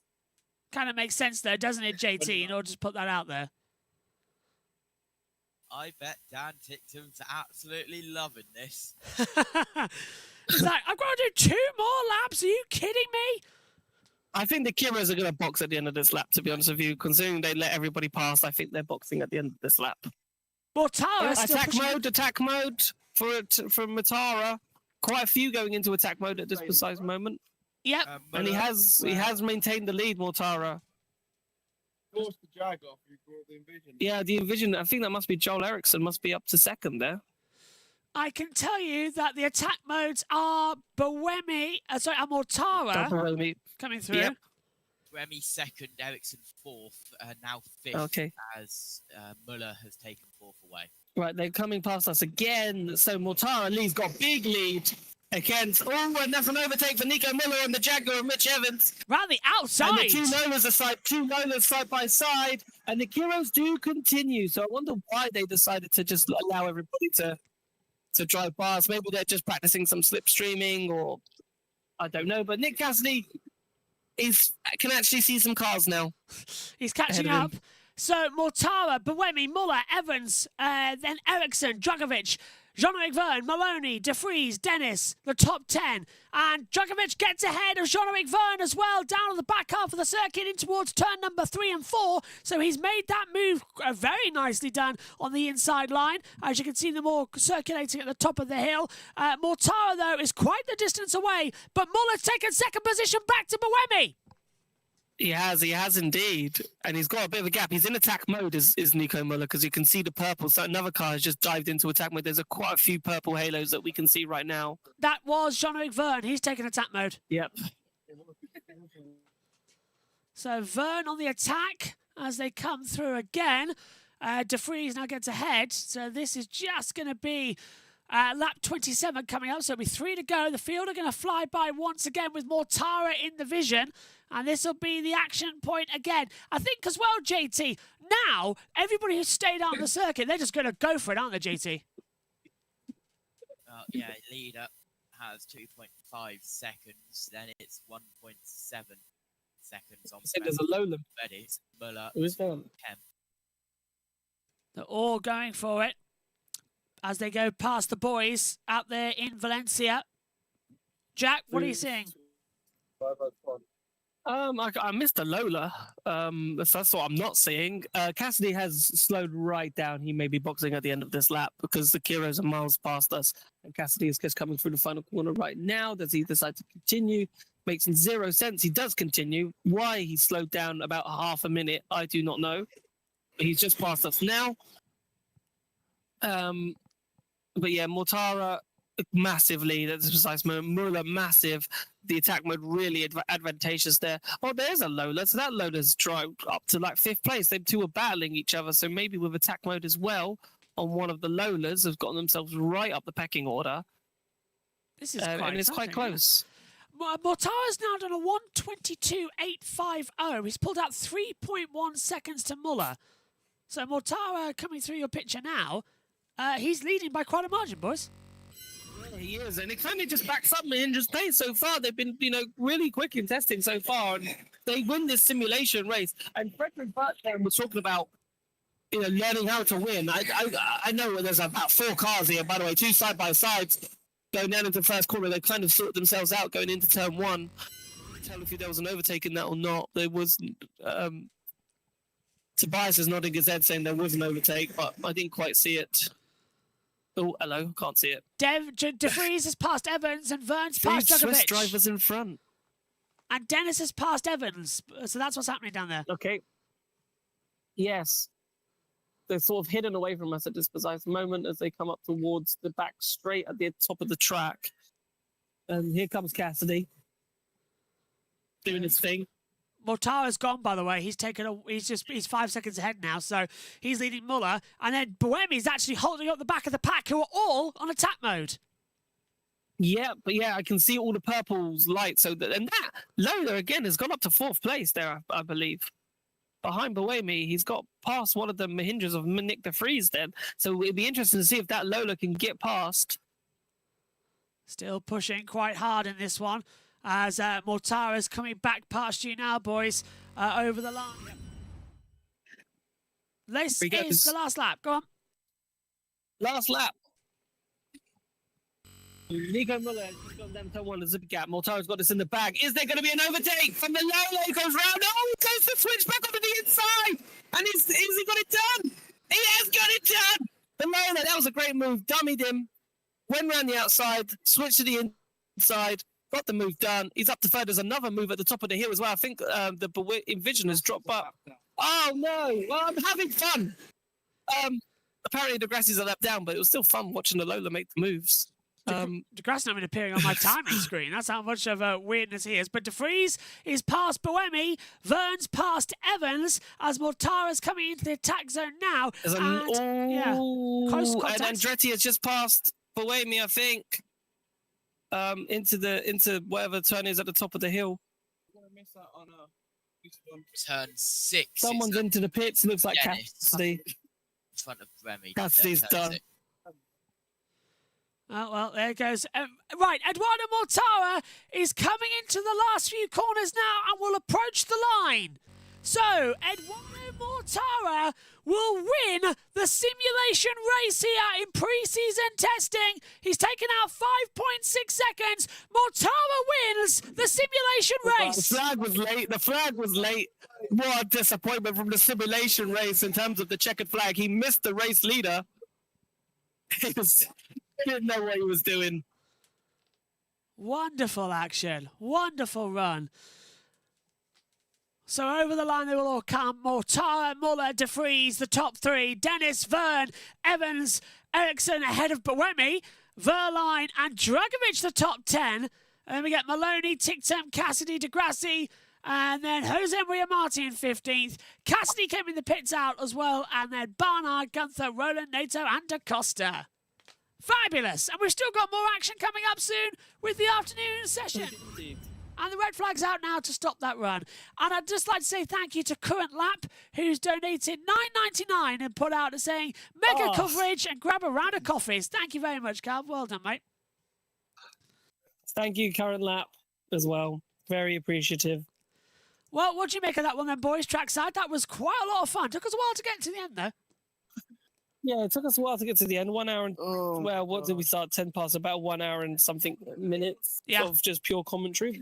We still got phone battery left, so that's brilliant. Mortara's been given a penalty. Mortara's been given a penalty. All right, so Matara's been given a drive-through penalty and not served it, so he hasn't won the race. He's been so Muller has won the race. Yeah, Muller has won.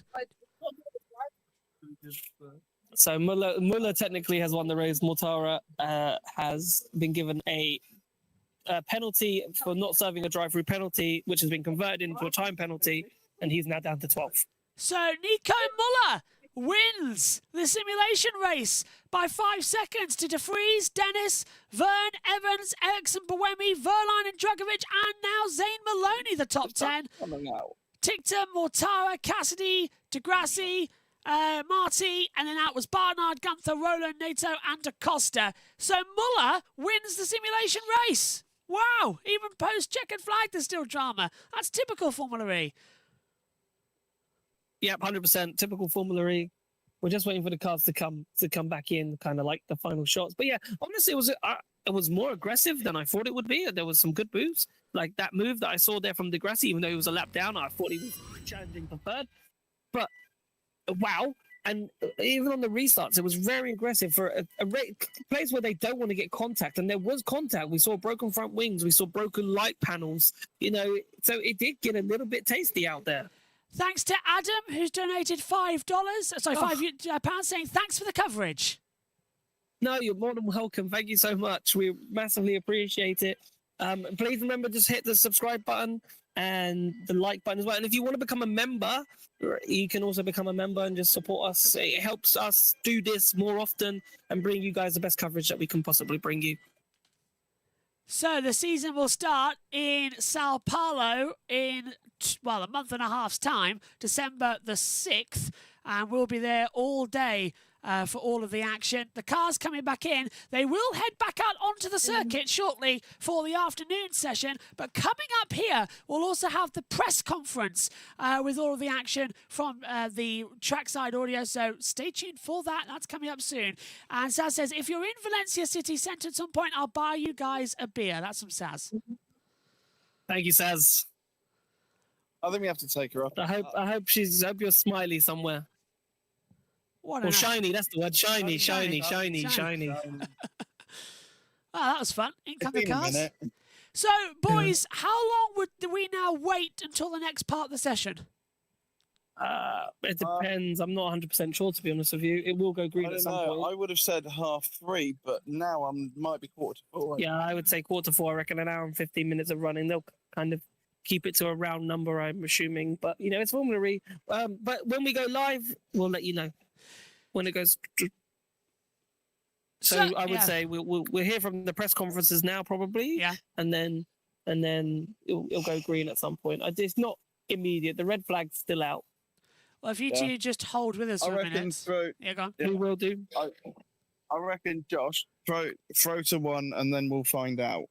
Yeah. Okay, sounds good. So Nico Muller wins the simulation race, and that is always the way to go. We've got more coming up after the break. So, as we will wait for the action to continue down, the systems have reset themselves, and we will have apparently a 3-hour session still on the clock. I don't believe that for a second. Coming up shortly as well, as the test session 3 will get underway. Boys, I'd love to ask you a quick question, actually. And I know, Pico, you've got the camera. I'd love actually to see... Can you show us around where you are in the media centre area? The green light's gone on, by the way, so we're already underway. Has it? Yeah. The red light's still on the pit. Red at the end of the pit lane. We've got green light and timer ticking down up here. Okay, so maybe the timer has. Maybe they might start true. It might start the timer and you just not started the session because it's still red light at the end of the pit lane. Keep an eye on that. Adam has become a member as well. Welcome to pole position. Oh, thank you, Adam. Well, pole position. Thank you so much. So, massively appreciate it. What's happening out there? So what's in the media centre? What's all around? Who have you got there? Show us around. Well, I have to go inside for the media centre because obviously it's just people. It's just people. Tom Brooks. Just people. Tom Brooks. We're live, Tom. Hello. There you are. Brilliant. There you go, Tom Brooks. Where is he? He's in the pit lane. He's there. Oh, there he is. Give us a wave. That one. Oh, yes. There he is, Mr. Brooks. So yeah, good friend of the show, Mr. Brooks. He really is, yeah. Came on last year, but yeah, still red light at the end of the pit lane.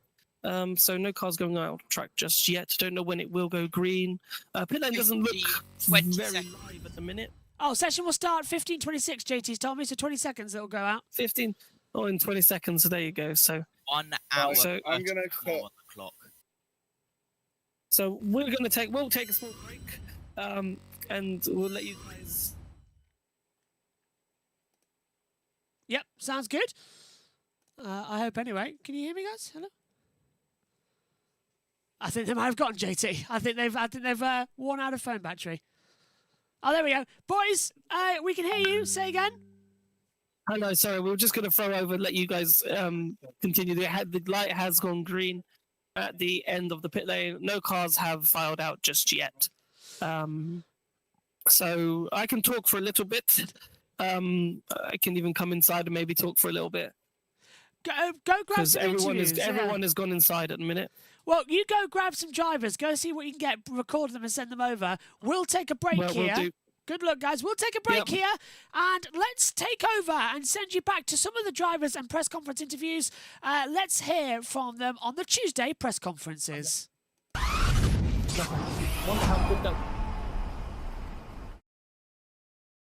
World Championship.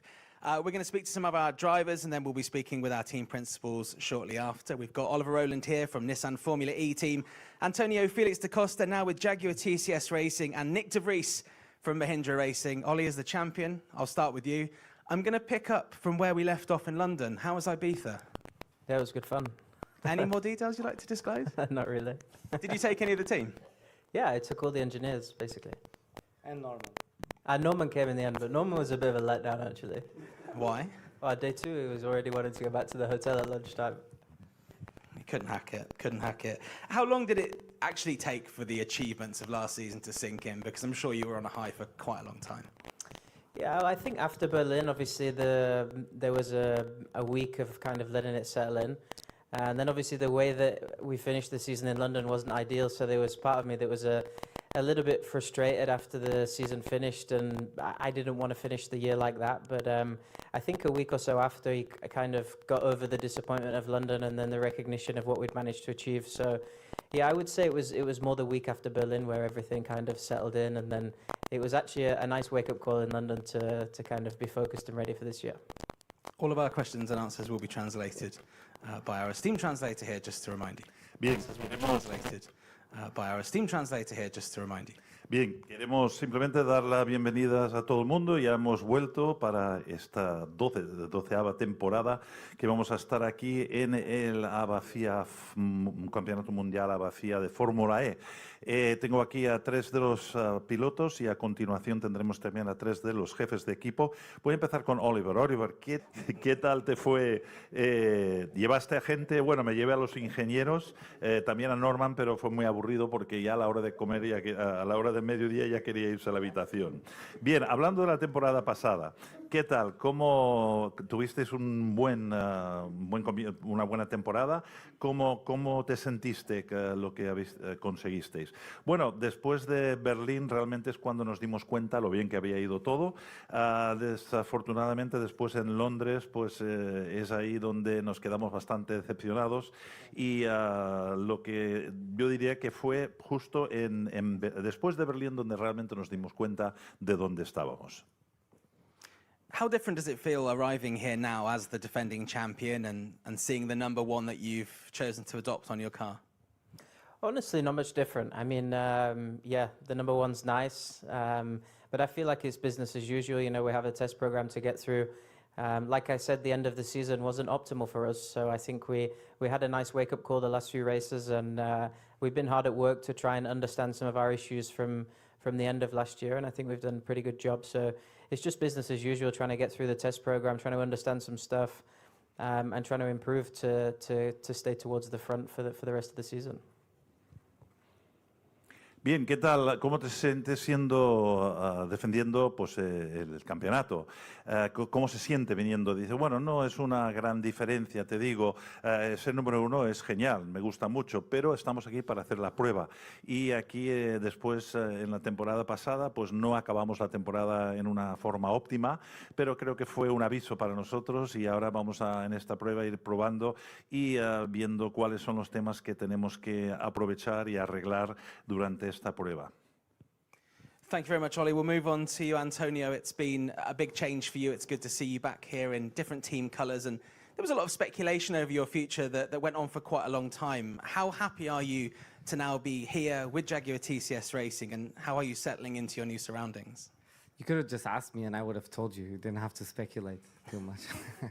I'm just kidding.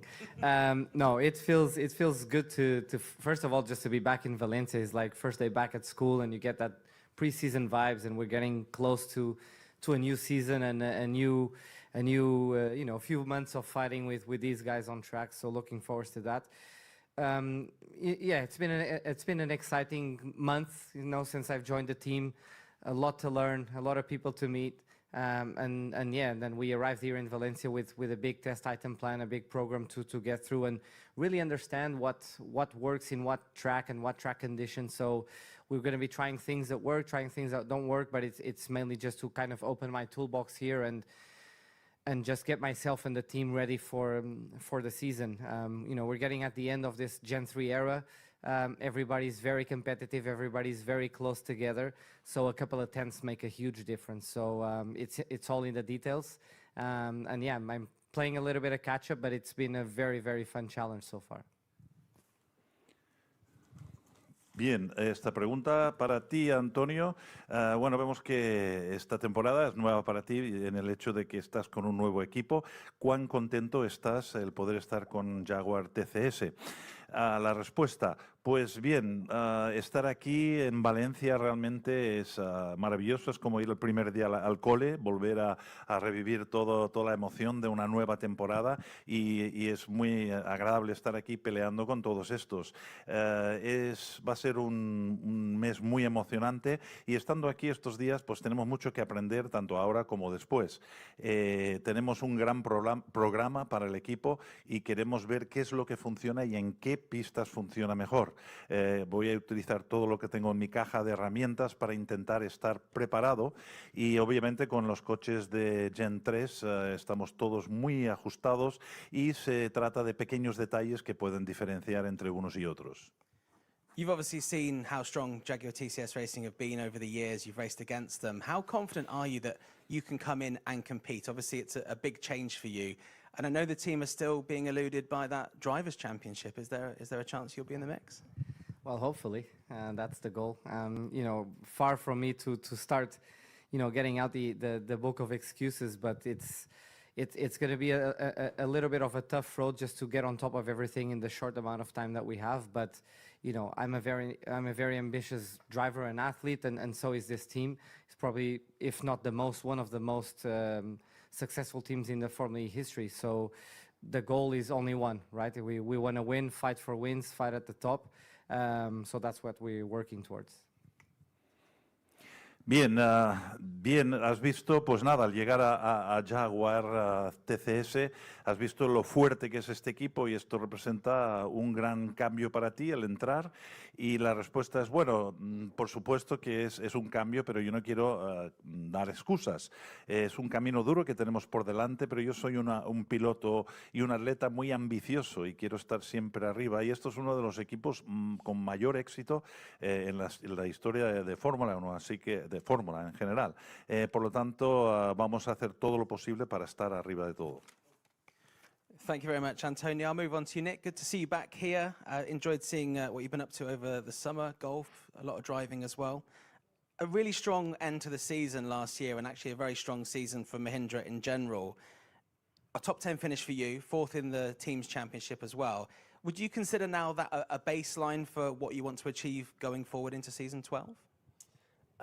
Yeah, we would certainly like to conquer that as a baseline. Obviously, we can't take anything for granted in this championship. It's extremely competitive, and as both drivers already touched on, it's the end of the Gen 3 era, which naturally kind of clusters everyone closer together. So I think if it's one season wherein you want to be, you know, prevailing, then this is going to be probably the hardest one.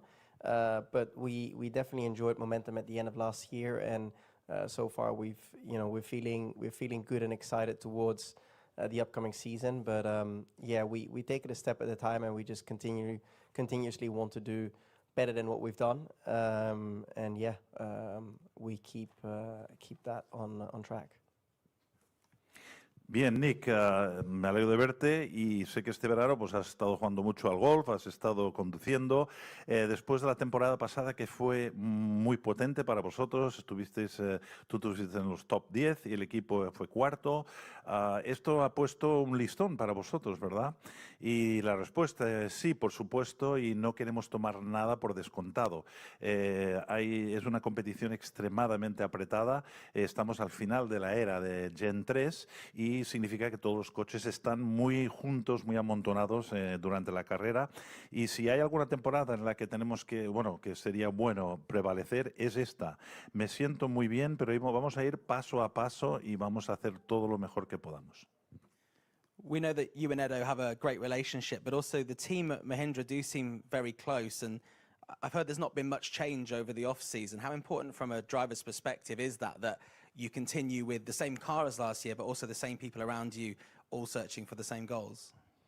Yeah, I think that's actually hugely important to keep the continuity within the team. Obviously, we've come from quite far starting together in season 10, and being able to keep the same group of people together who have gone through that journey so far, I think is going to be crucial to the start of our upcoming season. So very happy to be continuing working with the same people and same people in the team, and so far the atmosphere is good.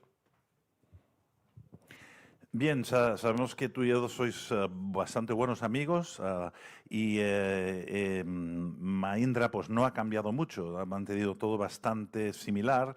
¿Qué se siente ir con el mismo coche y la misma gente y con los mismos objetivos? Respuesta, sí, es importante el estar todos juntos. Desde luego, el mantener el equipo, estamos desde la temporada 10 juntos, casi todo el equipo, y eso es crucial para el comienzo de esta temporada. Queremos seguir trabajando de esta forma y mantener el gran ambiente que tenemos. Thank you very much. We've got time for one question from the room. You can ask in English or Spanish or any of the drivers' native tongues if you'd like to. Perdón, si alguien tiene una pregunta, puede hacerse en español, en inglés o en el idioma de cualquiera de los pilotos.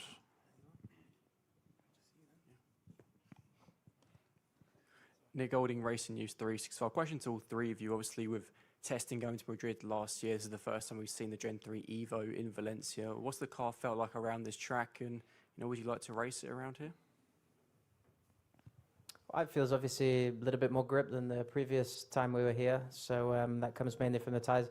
I personally I think I've done 2 4-wheel drive laps, so I don't have the most experience over the last day, but for sure the speed's a lot better, and the performance of the car, I think, what is the lap time? Maybe 3 seconds faster than when we were here the other year. We were very far.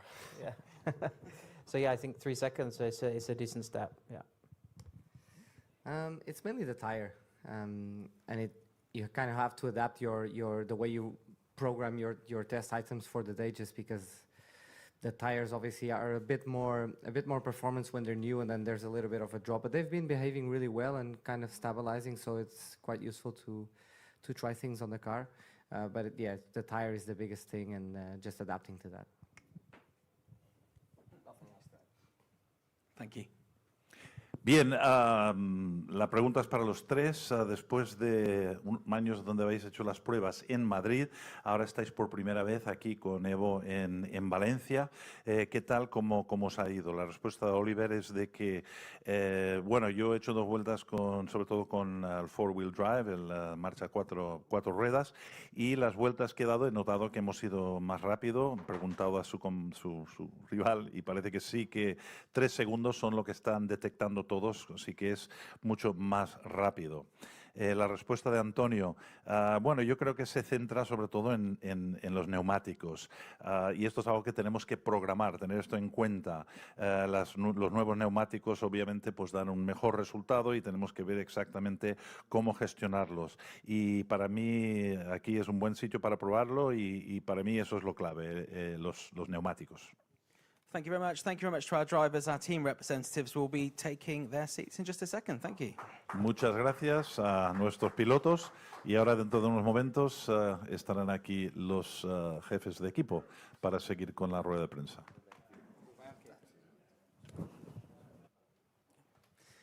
Well, welcome to our team representatives. We have Roger Griffiths from Andretti Formula E team, Phil Charles from DS Penske, and Florian Modlinger from Porsche Formula E team.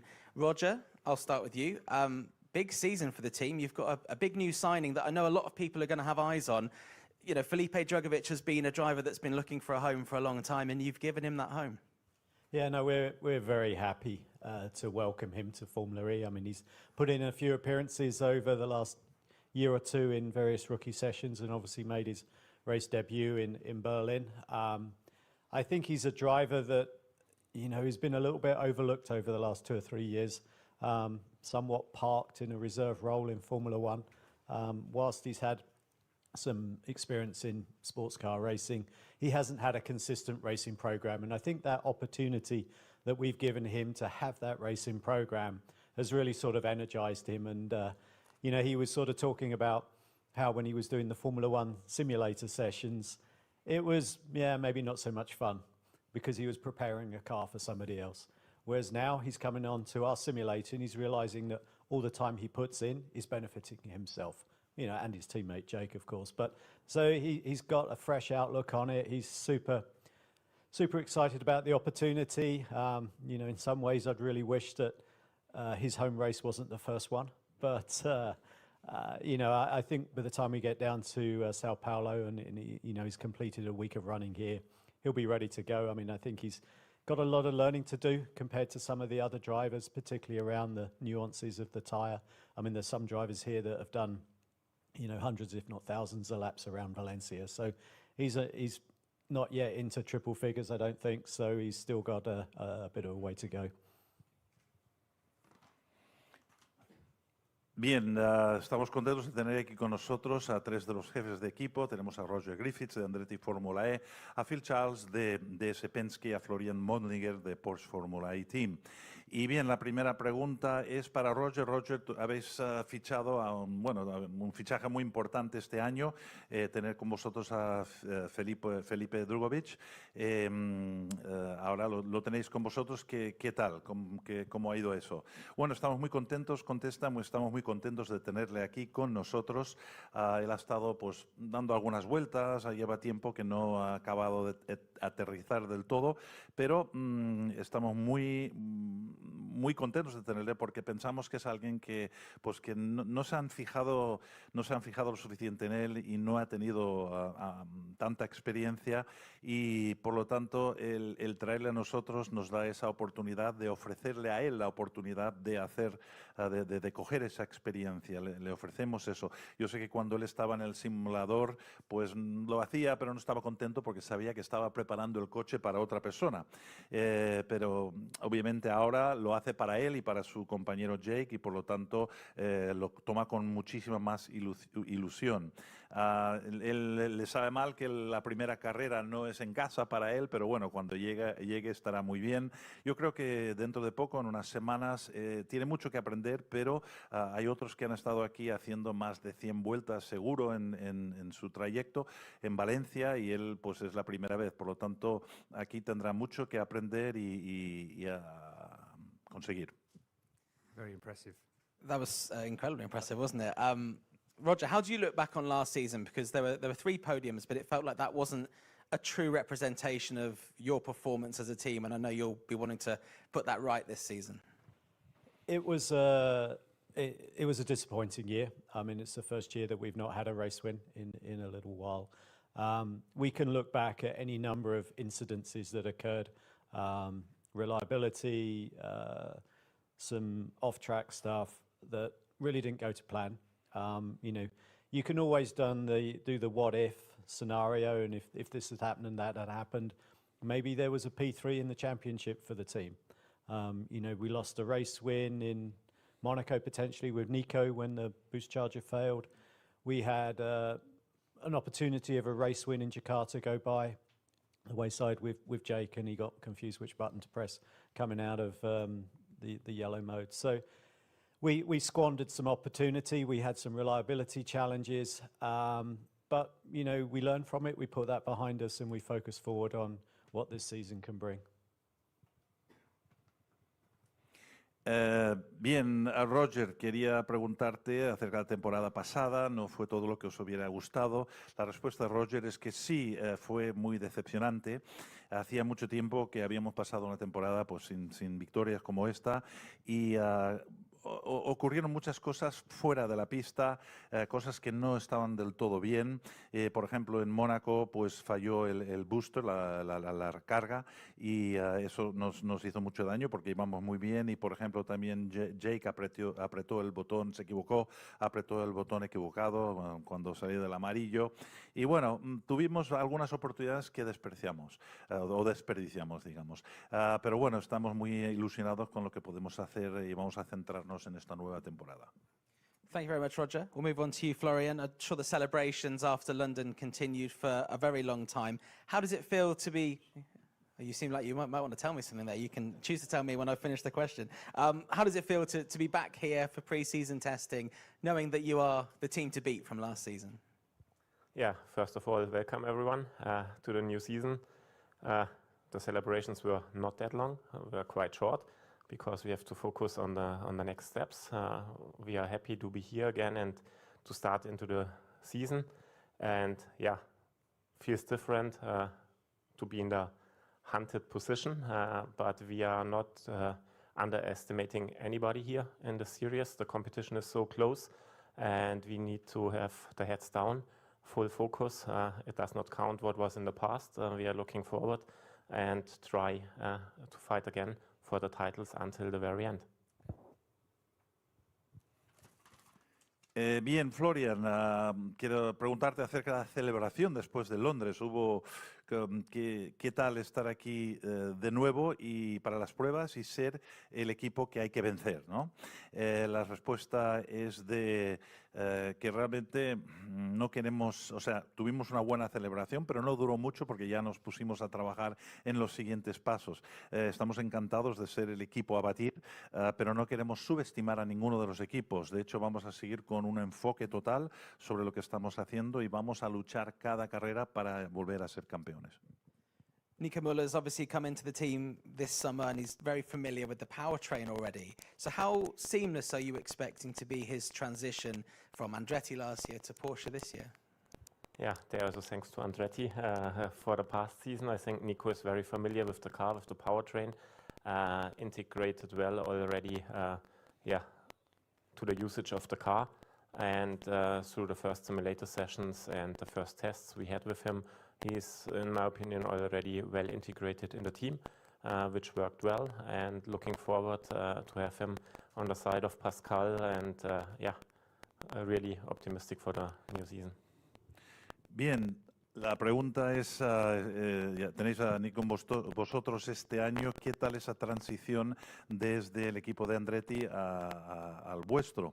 La respuesta es, bueno, obviamente es un cambio para él, pero él sabe muy bien utilizar el coche, está muy integrado en el equipo y estamos seguros que va a funcionar muy bien.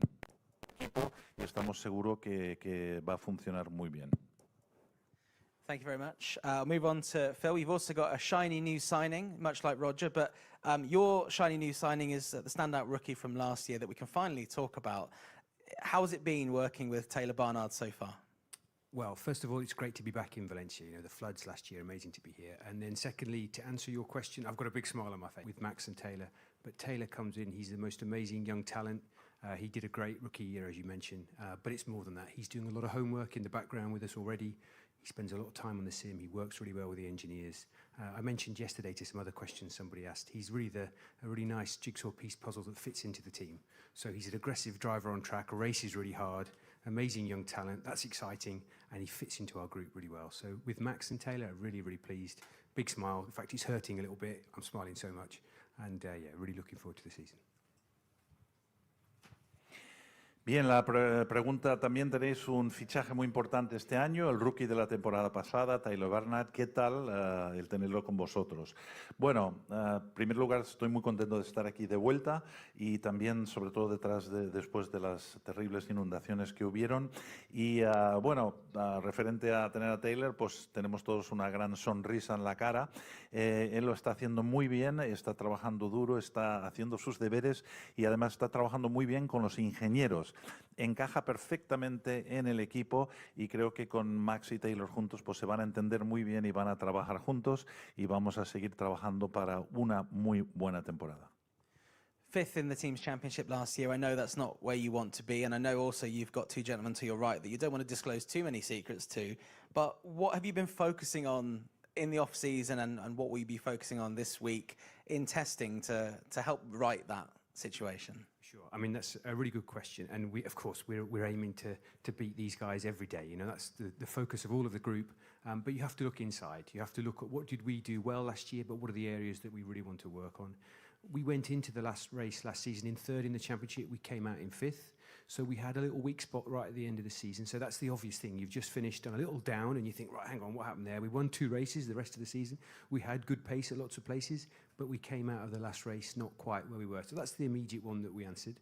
And there's some little obvious items there that we've put right.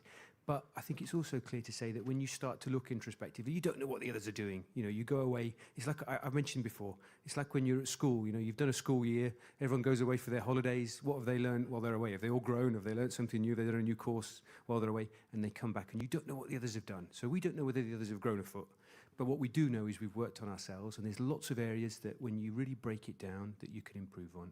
And there's lots of work that we do in the virtual world, so lots of simulation that's gone on in that period between the 2 seasons. So you put lots of little bits together. There's a few changes that we've been able to make on the team side, bring in Taylor, and we've hopefully got a really good package there that will deliver going forwards. Bien, la pregunta para Phil. Bueno, quedasteis quintos el año pasado, no es lo que os hubiera gustado.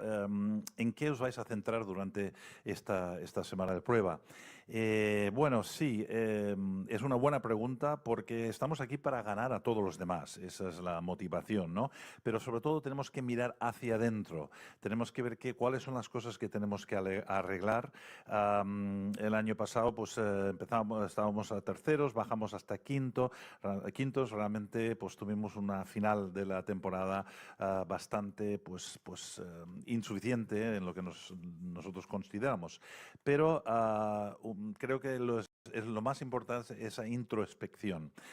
No sabemos lo que los demás van a hacer. Es algo así cuando vuelves del colegio. Has estado de vacaciones, no has visto a tus compañeros, tú sabes lo que tú has hecho, pero no sabes lo que han hecho ellos.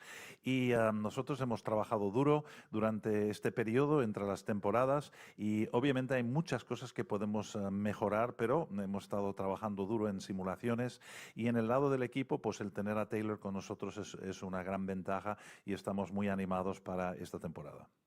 Gracias. Would anyone like to ask a question? We've got time for one quick question if anyone has one. Tenemos tiempo para una pregunta breve si alguien tiene.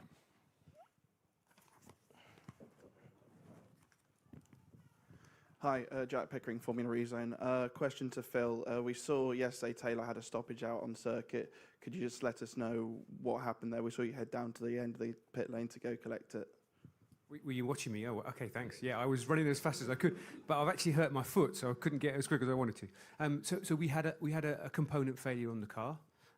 When you shake down new equipment, occasionally little things like that can sneak through. We shook down our cars in the last couple of weeks, but that component unfortunately just caused us a problem yesterday. I run as quick as I can because you always learn something from the scene. I like to look at the tyre marks because that can be a real indication of what failed in the order it did. In this case, it was nothing too serious. He just had a lock up and went off. So, but thanks for watching, and I was trying my best to get there. Next time, if you can take some photos and come and find me, that would be super useful as well. Okay. Bien, la pregunta es para Phil. Vimos que Taylor tuvo un parón, se tuvo que parar. ¿Qué es lo que pasó? Y también vimos que tú fuiste corriendo hacia allá. Y la respuesta es, pues sí, veo que estabas muy pendiente de lo que yo hice, pero no pude correr mucho más rápido porque me había hecho daño en el pie. Fue un fallo de uno de los componentes, una de las piezas. Habíamos hecho un buen repaso del coche, mirando todos los aspectos, pero se ve que eso se nos escapó. A mí me gusta ir corriendo al lugar donde sucede porque creo que de la escena se puede aprender mucho. Yo me gusta fijarme en las marcas de los neumáticos, pero bueno, esto es lo que hubo. Yo te doy las gracias por fijarte y la próxima vez, por favor, haz fotos de mí corriendo hacia el coche. Thank you very much. I believe that's all we've got time for. Thank you to our team representatives and thank you to everyone in the room. Gracias a todos, es el tiempo que tenemos y muchas gracias y buenas tardes.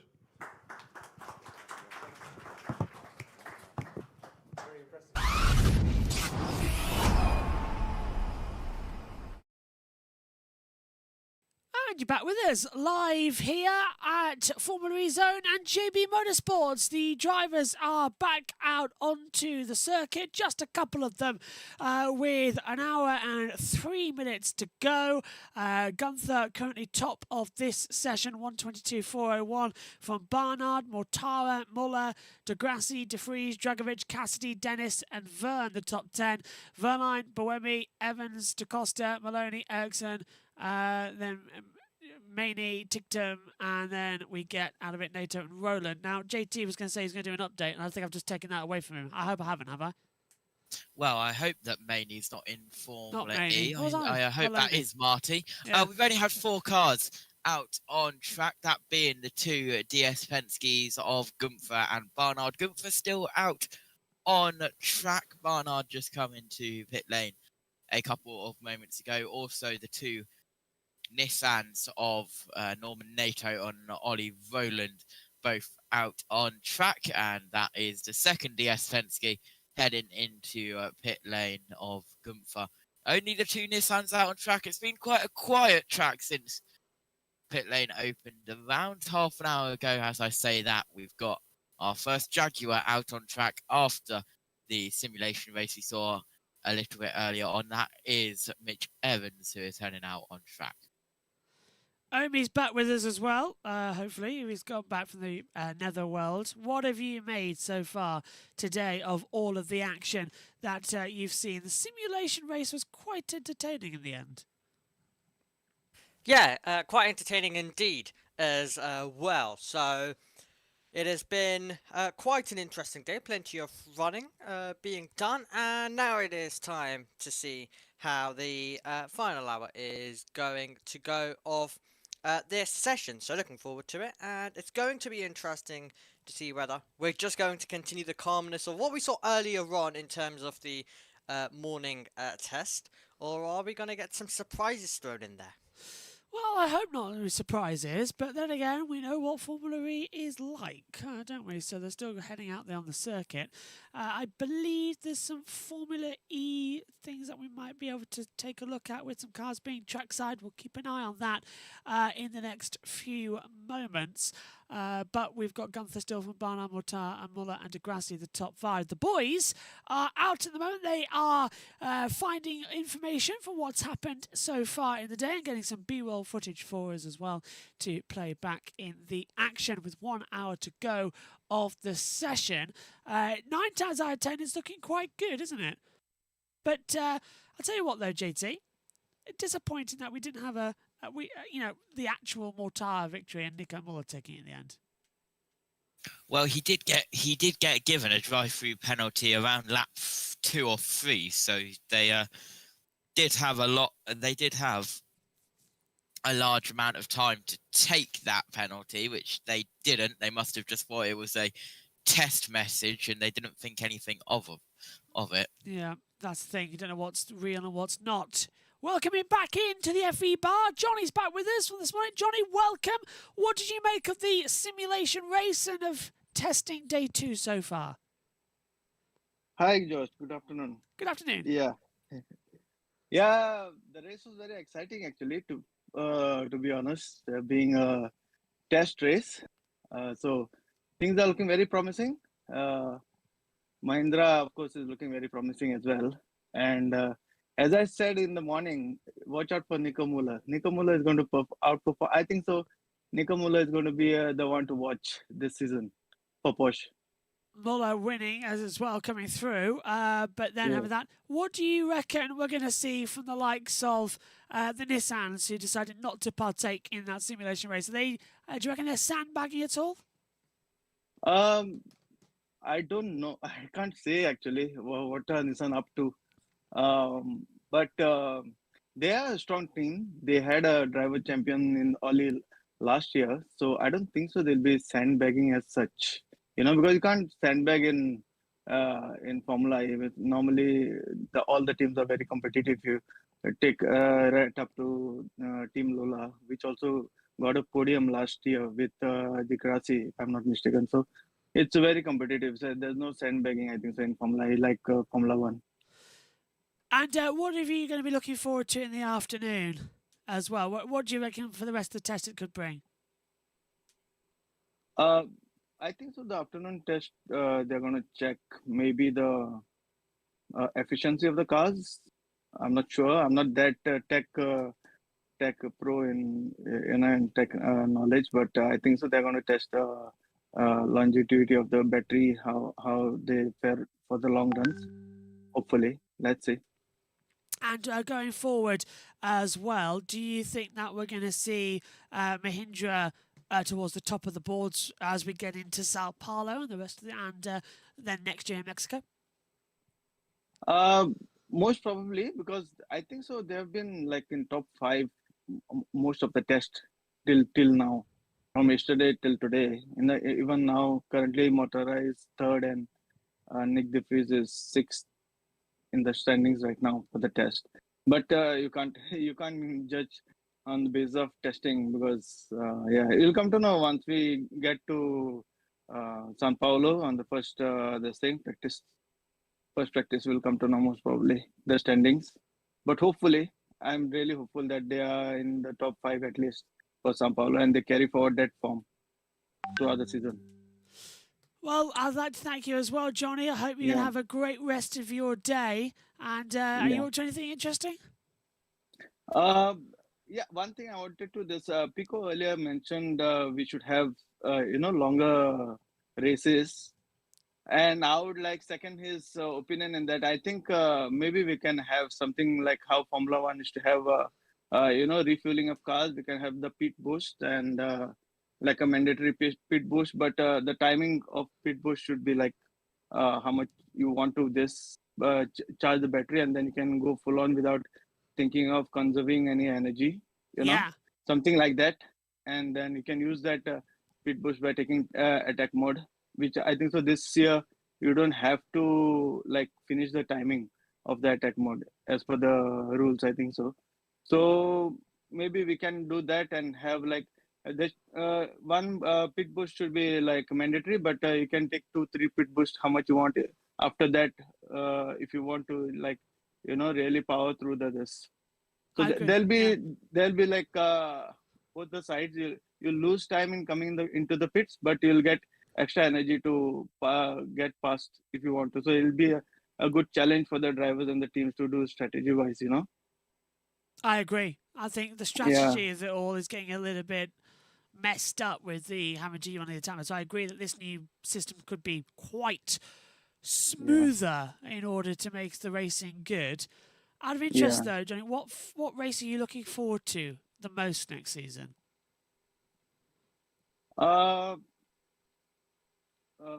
Exciting race. Sao Paulo is one of the most exciting races. It's like the beginning one.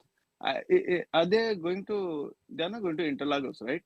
No, they're going. They're at. No. They're still at the infield section. I can't remember, near the hotel area. Yeah.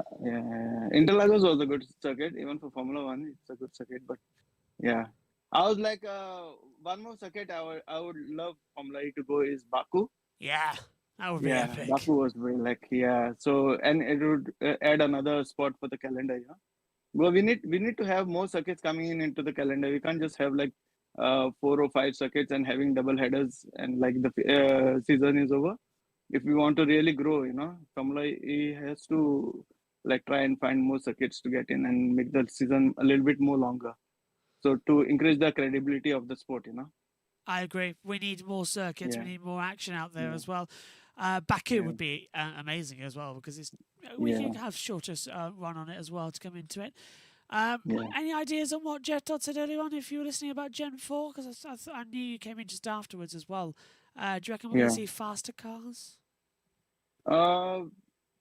Faster cars, maybe, but I would prefer them having more like range, more longevity, less of conservation, if that is possible. Like I think so. There are batteries already been developed which has more range currently than what the Gen 3 Evo is having. So maybe they can introduce some battery which has a little bit more range, and then we can get a little bit longer races compared to the ones which we are having right now. Well, I hope you have a Yeah. great rest of your day, my friend, and make sure to Yeah. come in and join us tomorrow for the action.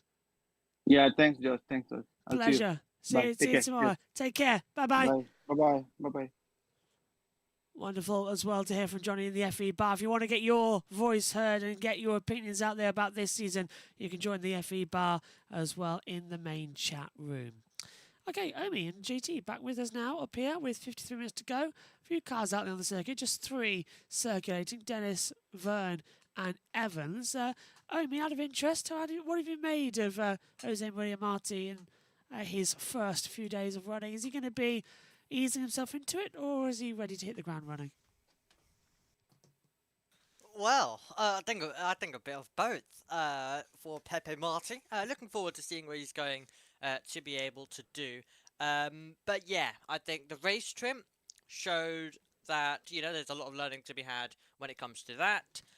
In terms of the lap times, you can't really judge too much into testing. It's all about just getting the experience in. But you can definitely tell he's more on the side of there is a lot to learn. There is a lot still to be had across this test for the Spanish driver. So looking forward to seeing what he'll do overall. So should be quite exciting, should be quite interesting. And yeah, he'll be an interesting driver across the season, I'm sure, as well. Okay, let's check in with Sebastian Buemi, who yesterday didn't have the best of starts to the test. A brake issue kept him out of running for the first hour and a half, but he sat down with Jack Giamana just after the test day.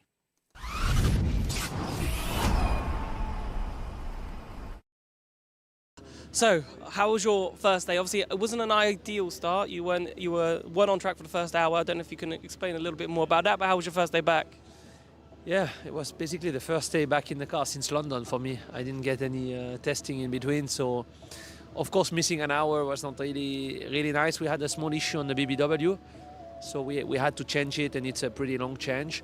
But once it was changed, it was okay. So just a bit behind in terms of setup development and the run plan, but still at the end we were able to do some laps in 350 and 300. We were able to gather some good data, so not too bad considering we missed quite a bit of the session. Yeah, talk to me about the run plan. Obviously, it's not a evolution in terms of revolution. Sorry, is a better word in terms of the Gen 4 next season. It's Gen 3 Evo. It's just software development. What is the plan? How do you think you guys can get better this week? Yeah, so basically in the off season we've analyzed a little bit our weaknesses, which is mainly consistency in qualifying laps. Not really able to put the lap together, and obviously I'd say that the racecraft was not bad, but the qualifying performance was poor. So we've brought some upgrades on the software, some different things to try to make it easier for me to do a good lap at the limit, and I feel like we will test all those things that we've thought about and worked on since London. We did today already a few things which I think worked well. The correlation with the sim also worked well, so we will continue to go deeper into those upgrades, and hopefully by the end of the week we'll be happy and ready for Sao Paulo. Yeah, just finally on me, obviously we had a small regulation change with the attack mode, and if you don't run out of time, it's okay. Do you think there'll be like some loopholes there in terms of just running to the end of the race, take it on the final lap, and then all okay? I think that could be a very bad thing to do, to be honest, to take it at the end, because you'll get the loss of taking it, but you will not get the advantage of using it. And now with the four-wheel drive, it's such a big advantage to actually use it that if you would not be obliged to activate it, it's one thing, but because you have to activate it, you better use it. So for sure, I think people may delay the activation a bit compared to what they did this year, because this year you would have got a penalty if you were not able to use it fully, which is not going to be the case in the future. So it will incentivize people to wait longer to use the second attack. However, you still want to use it because it's a good gain. You can overtake a lot of cars with it. All right, thank you very much. Cheers. So back with us now as we get ready for the action, and now we're going to have Evans on top from Gunther, Barnard, Mortara, Muller, the top 5. Track's getting a little bit more juicy there, JT. Do you reckon that they will have a blast around in the next 45 minutes? They'll try some long run paces or maybe just some short quali runs? Yeah, well, coming across the line at the moment is Vern and Mortara. The two Lolas have headed out to join them. It's Marty as well from Cooper Kiro and Ollie Rowland just joining the circuit out of pit lane. So let's go back to this morning, because while we were waffling in the last half an hour of the session, Jack Pickering was able to catch up with the Formula E CEO Jeff Dods and picked his brain about what it's like running Formula E and what we can look forward to coming into the future with Gen 4 and future tracks. Here he is. Percy, how are you? How are you? How was your off season? You don't really have an off season in Formula E, so all the stuff when we're racing, the things we don't have time to go and do, well, they all happen in the off season. So it's not really an off season, but itching to get ready for this one. So feels like this is the official first day of the start of the new season for me. Fantastic. And have you been up and down? What have you found? So I arrived at midnight last night. Wow. So I haven't had a lot of time. I've been into a few garages in some of the teams. There's a bit of nervous energy down there. They begin to kind of find their place on the track. So no, I've caught up with a few people there. I'm here right the way through to the end of Friday, so I've got a whole week to catch up with. Fantastic. And obviously being back here, like obviously amazing, everything that happened last year, and it was incredible to move everything over to Madrid so quickly. Yeah. But how good is it to be back? Because this is obviously the home of Formula E now. Yeah. We moved back here a few years ago. Yeah, so yeah, it's fantastic. Well, look, so the first thing I would say is, if I'm really honest, it's the first time I've ever been here. Because I started in season 9, and I wasn't at testing for season 10, and then obviously Harama last year, where we had to move it. It was my first time here, so but getting the reaction of everybody else, it's wonderful to see it. So, no, I mean, we've been coming here a long time. We have an office here actually, and we have storage here so it's kind of our spiritual home in Spain. Spain's becoming even more important for us, not just the people who founded Formula E from Spain, but obviously we have our first race ever in Spain, in Madrid. So Spain's an important part of our DNA. So it feels good. And what an amazing job. I mean, I can't believe in the photos and the pictures I saw last year, the incredible job they've done bringing this back to life. But if you look at the city, obviously they've got many years of recovery still ahead of them, so continuing to support that is really important for us. And yeah, Madrid obviously one of the new races for next year. How much are you looking forward to the new venues we got? Super excited. Well, so it's not just, so obviously we stay in Miami, but we go to the Hard Rock Circuit, so MIA, so I'm really excited about that. We've got some special entertainment we're planning for that, so I won't give away too much, but excited for that.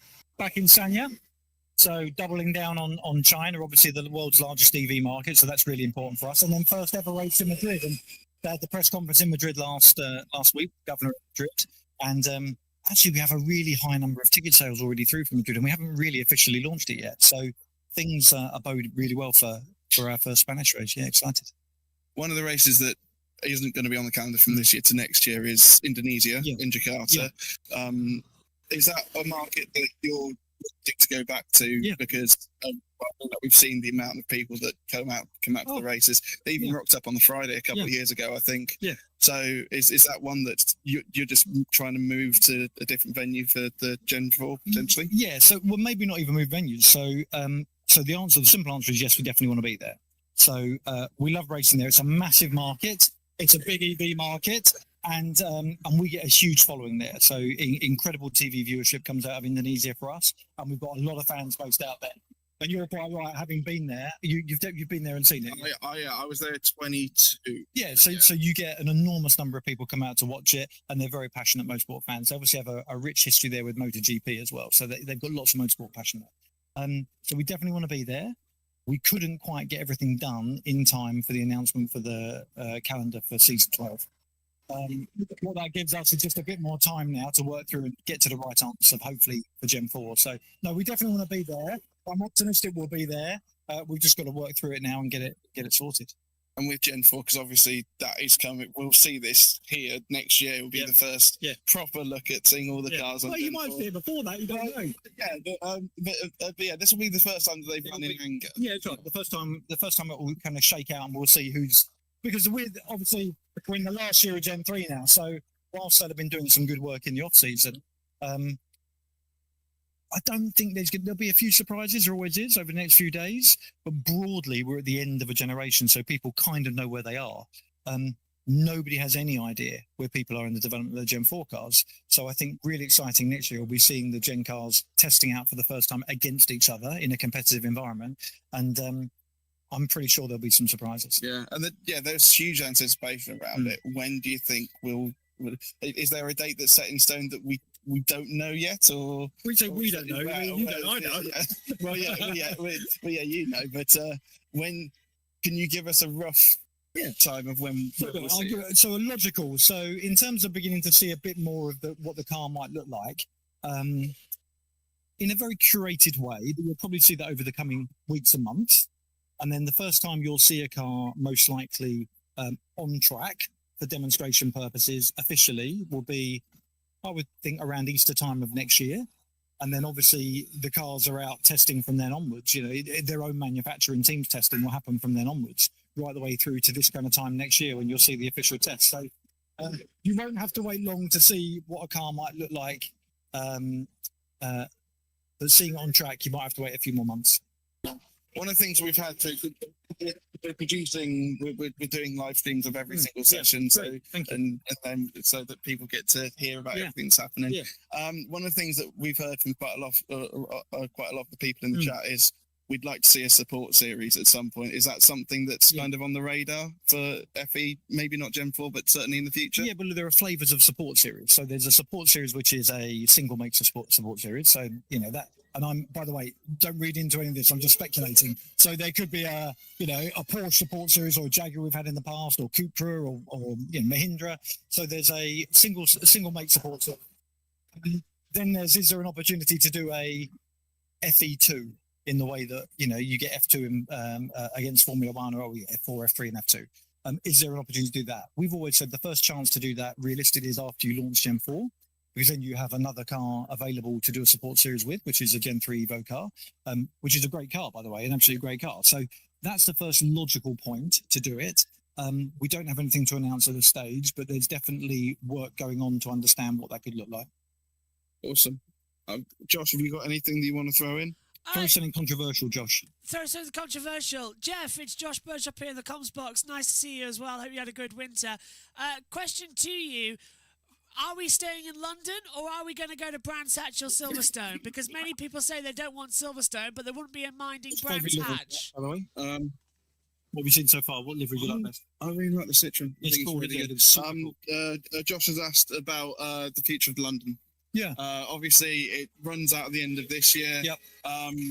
It's expected that we can't stay in there. So, what are the options that are on the table? Is there anything that you can say about the race in the UK? Well, so first of all, definitely plan to race in the UK. Our head office is there. Our primary investor, lead investor is based there. Their head office is there.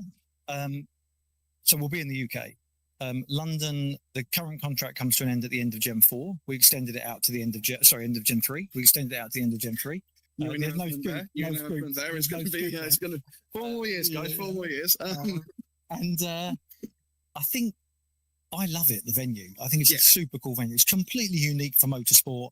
Every year we take people there, and every year people tell me they're blown away by seeing that indoor-outdoor race and the way it's constructed.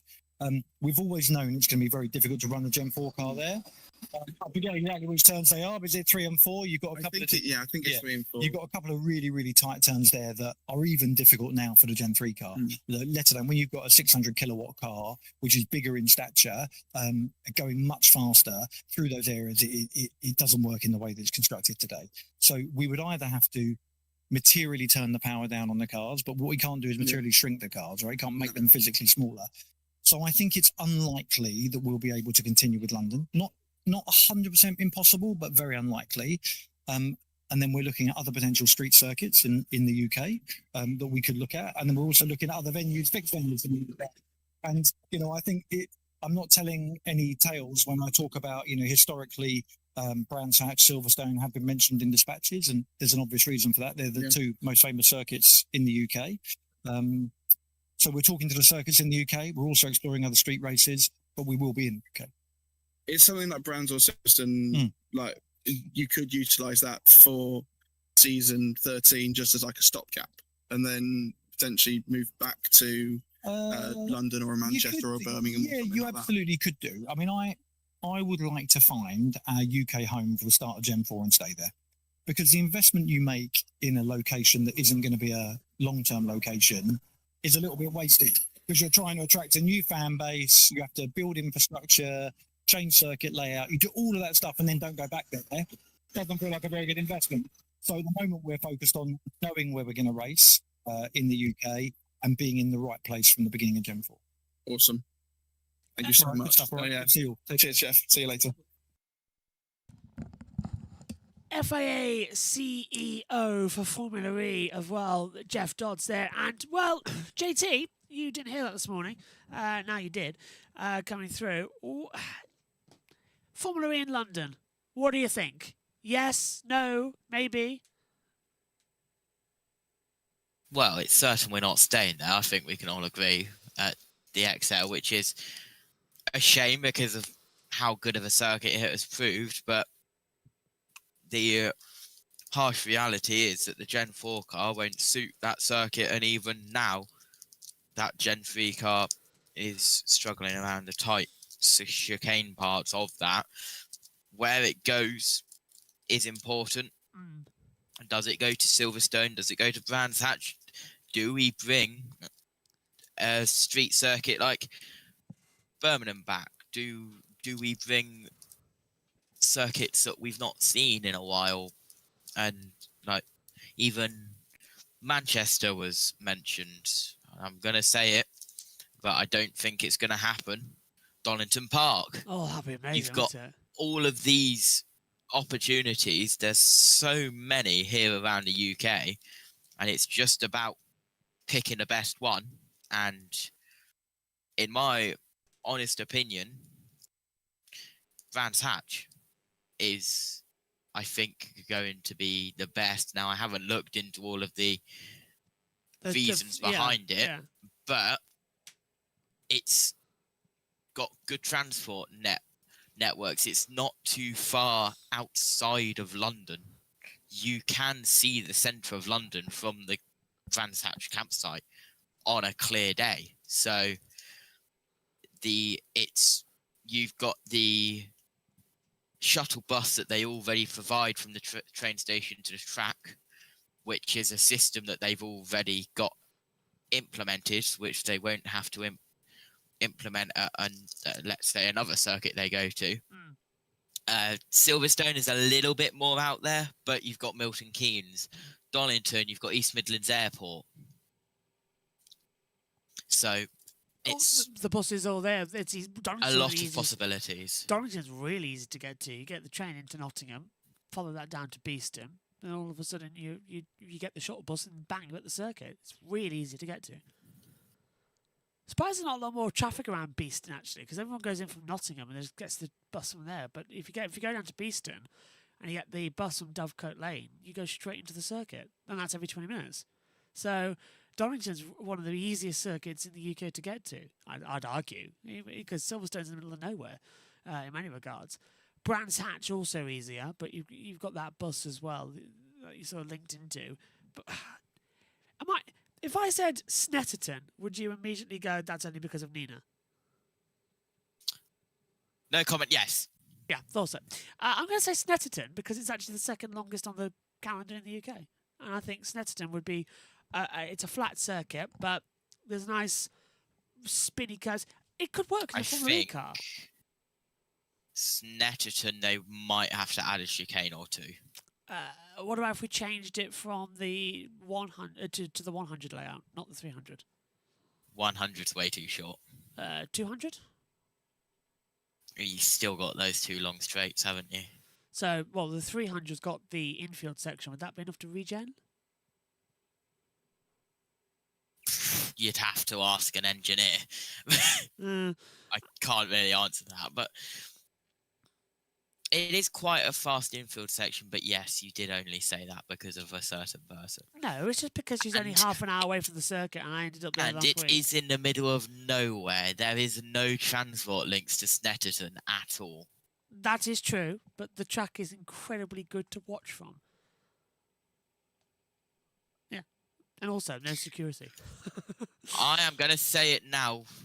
Formula E would be stupid to go to Snetterton, I think. Fine. In my honest opinion. Where would you put them then? Donington or Brands?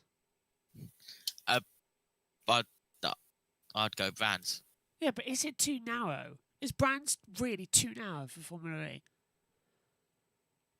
Could be put into it, but you're talking about Birch. You're talking about a series which runs on city streets. Yeah, and Brands, I suppose, could be wide. Brands is just about doable. Donington on the national circuit, I'd even argue. That could be something. Omi, what about you? What do you think? I mean, I was at Brands Hatch, so yeah. I guess if I managed to get here from London, yeah, fine. I guess we could go. But looking at Donington Park, not too far away from me either, so wouldn't mind either of them. I think both of them could work. He says Donington Park's not too far away. Didn't turn up to Media Day for touring cars because he was at Brands Hatch. That was a long day. Brands Hatch, I think, is a little bit closer, so it made more sense. Is there any other circuit you would go to in the UK? Silverstone seems to be thrown up a lot. Yeah, but do you really want do you really want Silverstone? No. For Formula E and Formula 1 and everything else. You've got to put the question in, if Formula E does go to Silverstone, what layout do they use, and are they trying to get similar to F1, which is not what we want. That's not what they want. Oh, Nicola has put in as well. I would love Donington, 20 minutes from my flat. Agree with you. Or even a Birmingham street race, which is 50 minutes from my house. But hate Brands Hatch, just my opinion. Silverstone would not work as well. Nicola, get in the FE bar. We're in the FE bar. Come and have a chat with us in the Discord link. Get in and have a word. But yeah. I am offended by the comments about Brands Hatch. Brands Hatch, well, to be fair, Brands Hatch, you can't get into the paddock. Paddock Hill is an incredible corner. Changed my mind. No, I agree with you. You can't. But is it enough room for Formula E? You've only really got one grandstand to be packed out. Might make Formula E look great, but what Brands Hatch are you looking at? Well, think about it. You've Pit Straight grandstand, Paddock Hill grandstand, Haywards Hill grandstand. So you're saying that Formula E should go there? Once again, they should do a race in Milton Keynes, says CRM Doodle. I don't want to know the uproar about if they do a race in Milton Keynes. Matt White would love that. It's 2 minutes away from his house. Oh, yeah, by the way, Matt White disagrees with me about the British Touring Cars qualifying race. I think it's a good idea. JT's just gone silent. I've just said a sprint race is a good idea.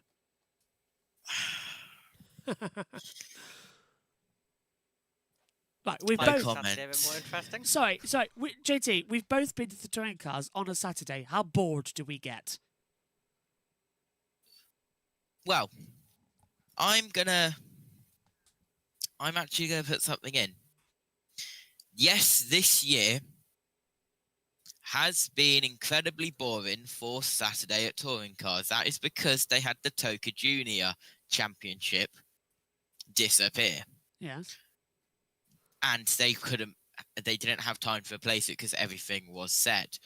But some of the support races are good on a Saturday, and I think we just need more on a Saturday, which they have done, but you could argue in the right way, or you could argue in the wrong way. We've got Gunther, who is using attack mode in towards turn 1 and up the straight towards turn 2. We'll keep an eye on him. He's currently in 5th place. Other cars out on track is Evans, Mortara, De Vries, Dennis, and Dan Ticktum heading in towards the final chicane.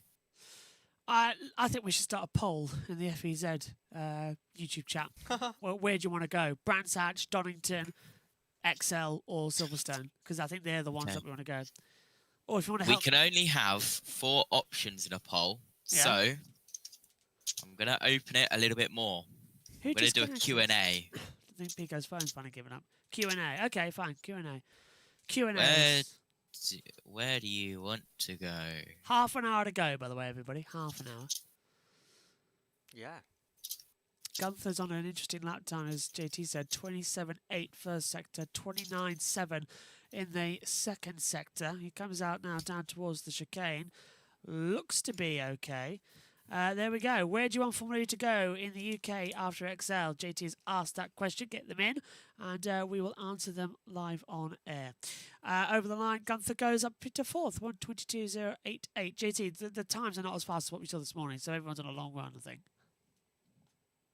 Noted. So, get your questions in. We want to know, where do you want Formula E to go in the UK? Or, if you are watching from outside of the UK, where do you want a Formula E race as well? Just put that in the comments as well. We'll bring that up. Many people have said that Indonesia has gone. I'm sad as well about Indonesia being gone. That is a shame to have that one come through. Okay, so we're all set then, ready to go. We're in the live chat as well, everybody, so keep an eye on it. Would be quite... Nicholas says, if we go to Silverstone, could use the old layout. So the one before the loop section. Does that still exist, JT? I don't think it did. The track's still there, but it's not been modified in over a decade now, has it? Well, 15, 16 years hasn't been used? The international layout? The one through Bridge into... Priory. Yeah. They don't use that for active competition, I don't believe. Still, if we could use it, I probably would. I miss Priory. I miss Bridge and I miss Priory. Flat out corners at Silverstone. I think it was criminal to remove them for the Wellington Straight. They could have kept them. We didn't need to modify the circuit. Okay. Okay. JT, you've got more coming in. What is this? Racing lines. Well, I love how it's because it's the Q&A. It says, Racing lines asked, no, Racing lines answered. Darlington, just for the nostalgia of early Formula E. Yeah, first ever simulation race took part at Donington Park. It used to be the old home. There used to be the FIA buildings there for Formula E. And it's now, I believe, JT, correct me if I'm wrong, is it Renault now who own that building? Say that again? The Formula E their building. The Formula E building where? In Donington Park.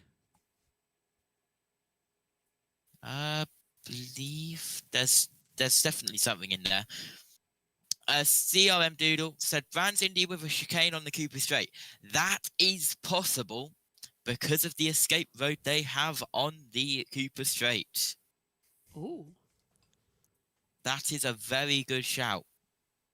You have the escape road into the back of the paddock, the Grand Prix paddock, where they actually deploy the safety car from, and they recover it there. Good shout, Nicola. Saying, I would love it to go to Donington. I love the track, and Silverstone I would not be able to go, and it would lose UK fans, as I had this conversation with friends. I think that could be coming in. Radical, that's it. Thanks, Racing Lines. It's Radical that are in at Donington. I don't know what Jack just said about this one.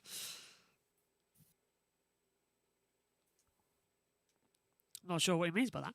Anyway, as the Cooper car comes in, Tictum is the top of the board now with a 1:21.805. He's gone fast ahead of Muller as well. So we have our new topper at things currently stand with 25 minutes to go in this session. It's all go today, isn't it? Yeah, all go.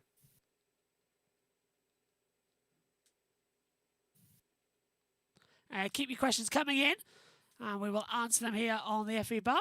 We've got the where do you want Formula E to go after the XL in London? And what actually, just tell me, what other races do you think? Radical, I think, moved in IARC. Yeah, that's it. Thank you, Racing Lines. Radical moved in to the building down there. Yeah, I couldn't remember exactly who was there. My mic must have played up when I mentioned Radical. Sorry, I didn't hear you say Radical. No, because I did.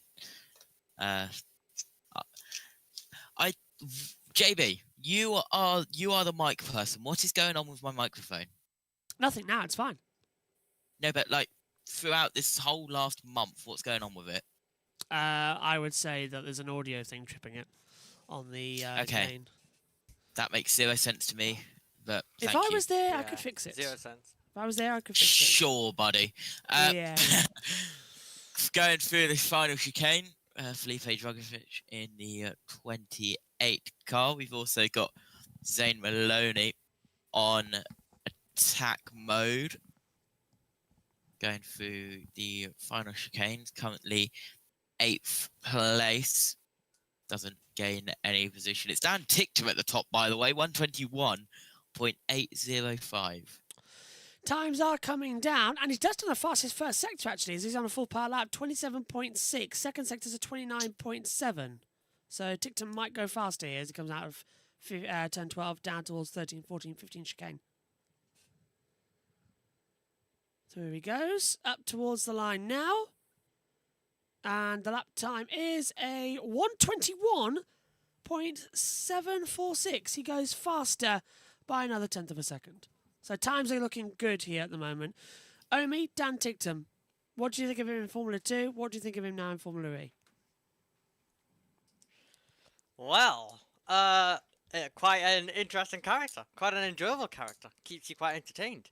Everyone was loving the George Russell videos in Formula 1. He but, you know, enjoyed the sim permanently race, gets that. didn't he? Yeah, I know, right?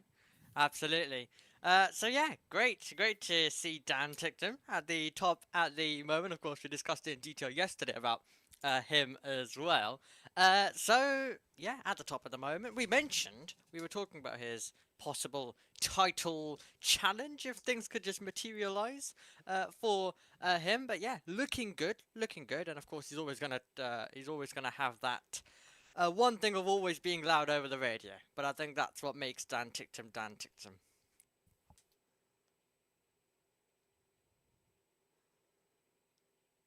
And silence. Apparently, I don't know. That's news to me. Apparently, there's some. Be careful if you're uploading YouTube videos. Apparently, they're now doing AI stuff with YouTube. Oh God. Yeah. So apparently, the YouTube videos now have AI dubbing for some unknown reason. I'm really now terrified. So, what is YouTube up to? I don't know. Still, 21 minutes to go of the session.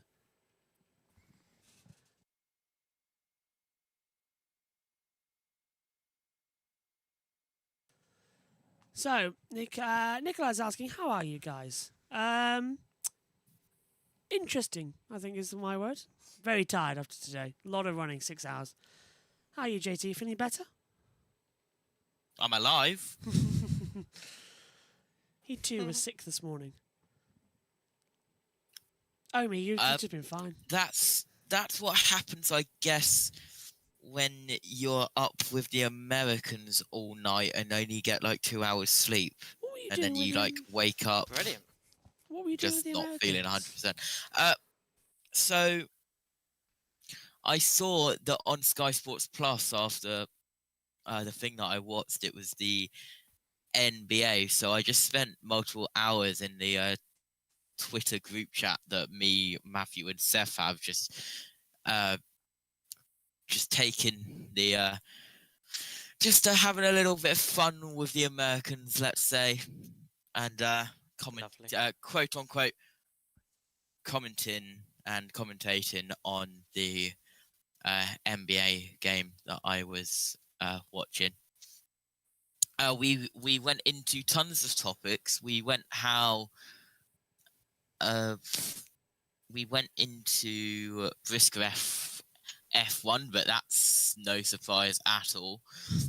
We even went into random topics about how the roads are numbered here in the UK and the US, and how the US's kitchens are different to the British kitchens. But anyway, it's Pepe Marti going across the line right now. Doesn't improve his lap time. Are you all right there, Omi?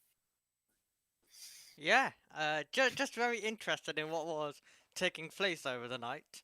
Yeah, quite interesting. What the hell do you not get up to when I'm not around? Oh, and I was also talking about the size of the takeaway cups that you get at McDonald's.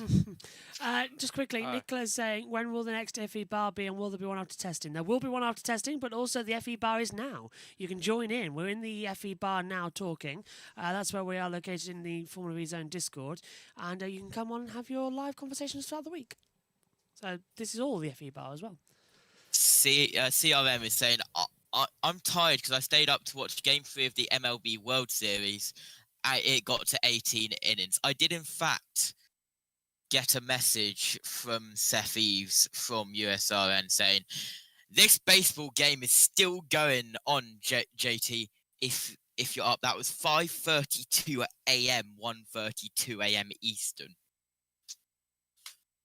And no, I was not still up. But yeah, that was a lot of fun. Currently on attack mode, Lucas de Grassi currently in 11th place in the 11 car. He'll come across the line to either finish or start a lap. He doesn't move on the timing screen, so he'll be starting a lap time. We also got into the fun thing, JB, of did you know that time travel is possible? Yes. The further northbound on the M1 you go, the more time you travel. Or, if you're going to rocket, thank you, go in a straight line towards the sun for 10 years, turn around and come back again for another 10 years. 50 years would have passed for Earth, but only 20 years would have passed for you. Time travel. Thank you. Oh, thank you for that information. Mr. Owens, the Oracle, was surprised that we have the washing machine in our kitchen. Well, yeah, that's where we have it in the UK. Washing machines. Yeah. Room. Yeah. And then I went on to comment about how every single house in the US has their own laundromat strapped onto the side of it. Anyway, he's finishing his attack mode lap now is Lucas de Grassi, and he will head across the line. Will he improve on time? No, he doesn't. Also on attack mode lap is Nick Cassidy, who is heading through turns 5 now. Only 16 minutes and 21 seconds now left on this test session. It's gone quite quickly, this final hour. It has, and that's the positive news about it. We see that Giamano and Pico are back with us as well. We'll hear from them shortly as they're listening in. Probably to save us from all this Mode A waffling we're doing. Yeah, it sounds about right, doesn't it? I tell you what, I've gone incredibly dizzy, which is why JT and I have been taking it over as quickly. So, there was no food in during the lunch break, the 2 hours I had. So I haven't eaten today, and I've gone incredibly flat now on broadcasting. So there's some fries that is being delivered to me shortly as well. But boys, trackside, what have you got for us? Well, I've just gone back out onto the balcony just to see some of the afternoon running. That's the thing after the mock race thing, they usually jump back in. You come out for quite a while after the session goes, and then spend a lot of time kind of analysing stuff, which is why I was surprised to see the DSs and Nissans out so quickly afterwards. And yes, I know that both Nissans retired from the race. The mock race quite early. I'm not sure about the DSs, but yeah, I was quite surprised to see them back out. But it now feels like we've got a proper session on again now with loads of cars out on circuit. Out of interest, Pico, did you manage to get anybody in the paddock after the race exercise, or what was the general vibe with it? Did it go well? Did it go wrong? Did everyone enjoy it? Dan ticked him. Matt definitely didn't. Yes, we heard that. We were literally standing above. It was during that red flag, and he was not really sure what was happening during that session. And yeah, we had Tyler from Formula Resource right next to us, and I think that went out on their socials as well. So not really surprised that Dan Ticktum didn't want to do the race exercise. It was a bit of an up and down run anyway. He didn't do too much, did he? To be fair, in the overall system, so can't really blame him too much. I'll say this: No. Ticktum topping this session though is a surprise. 1:21.746. I'm not sure if it is or not because we've been proved wrong by this couple of years up past. So I said throughout last year it's going to fall off the cliff. It's going to fall off the cliff, and it never did. Dan is the last pole sitter in Formula E as it stands at the moment. He had that brilliant pole in London, yeah. Time is we've lost Pico a bit. So yeah, definitely going to be a more difficult year this year. But yeah, as Pascal Wehrlein just gone back into the pits in front of me. But yeah, I still think he'll be there or thereabouts. He can get he's got in the standings. He just missed out last season. I think that'll be a huge achievement for him and the team. But with a 3-year-old powertrain. Yeah, 3-year-old powertrain on the back of that Cooper car is going to be absolutely mad. But as you said, Pico, the software can be updated, so the latest one will still be applying to the old tech, like a mobile phone update. Yes. So yeah, it's something I looked to modelling a year ago, because obviously it was when they first got the they were originally when they were Neo and ERT, they were producing their own powertrain, and finally they got a deal with Porsche to get.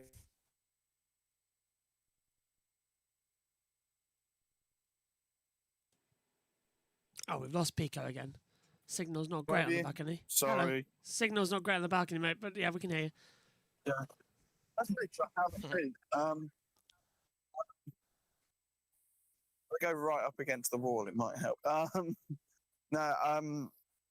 Yeah, so we thought that, so there was a question that I put to Florian that would could they use the new powertrain to update the old powertrain? Is there anything that they can still do? Yes, the hardware is the older stuff, but you can still put software going wrong. It won't work to perfection. So I reckon that there will be a gulf, and that will continue. So I reckon that it won't be that much. I mean, that Formula E is already minimal between each other anyway. So I'd expect it to be the same again for this season. JT, just asking you as somebody who flicks in and out of the Formula E coverage as well, what have you made of Dan Ticktum and his sort of stability kind of in Formula E? I mean, he's definitely been up there a little bit, hasn't he?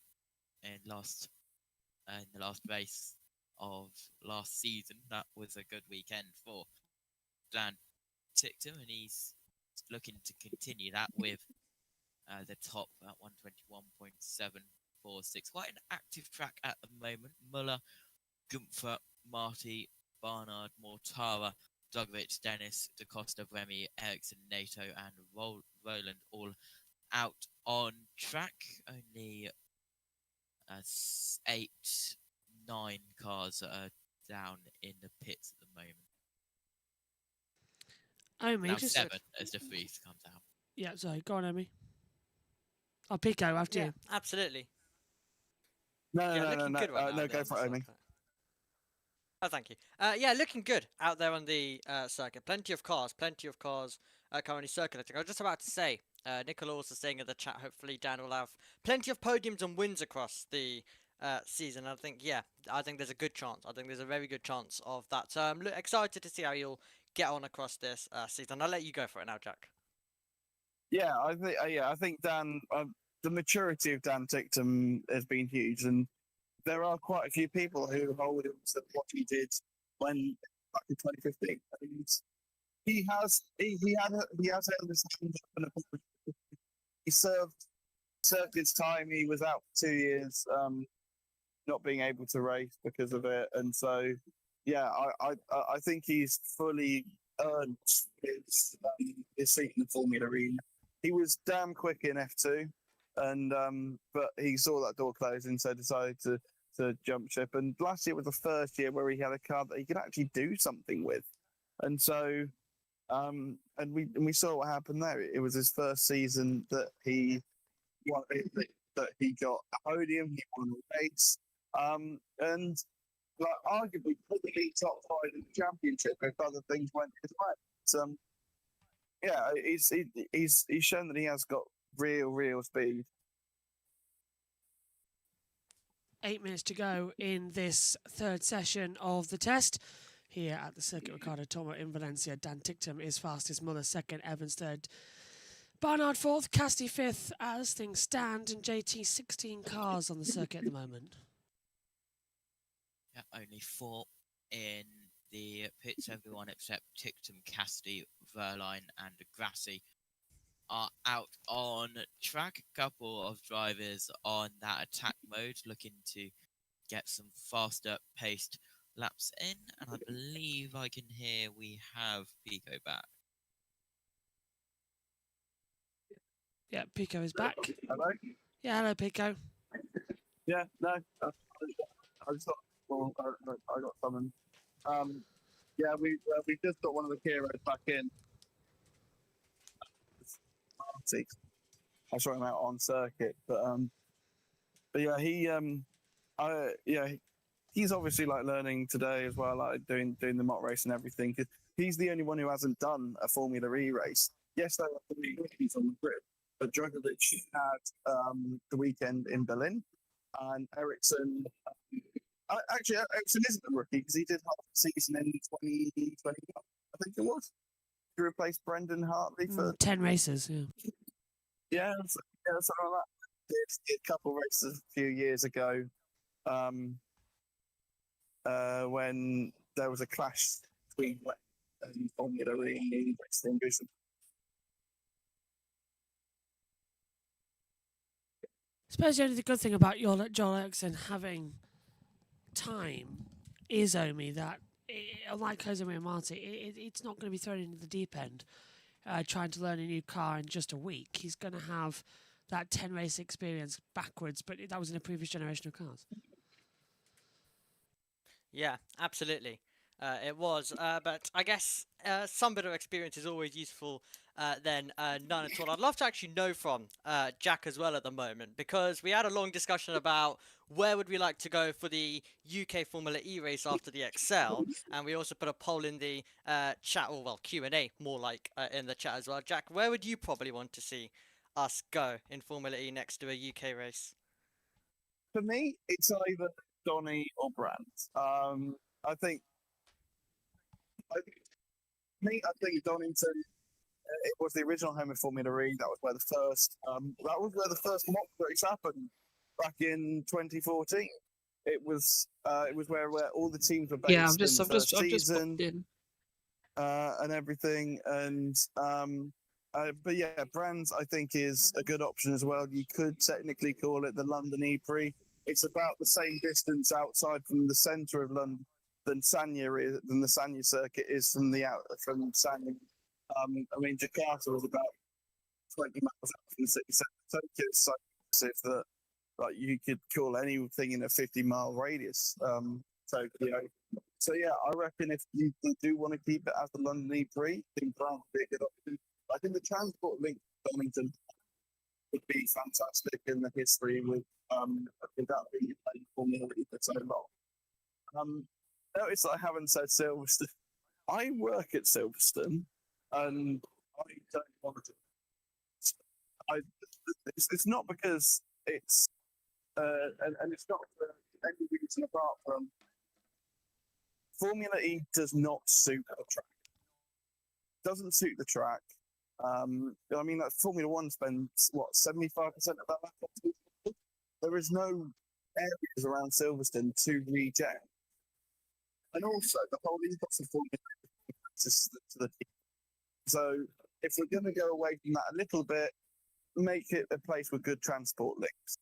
If you do not have your own private transport, you cannot get to Silverstone with ease.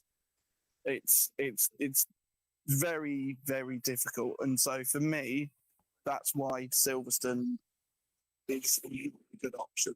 So my choices would be either Brands or Donny for that reason.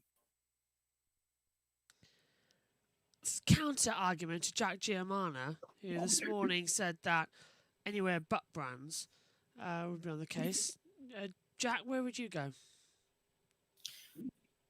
I used to like you, Gianmana. I didn't say that. I just said brand. You can't call it a London E-Prix, because it's not London. Let you off Um, then. for me, I'd try and stay in London. I said it earlier that I'd push for the Olympic Park, and I'd try and make that the home of Formula E.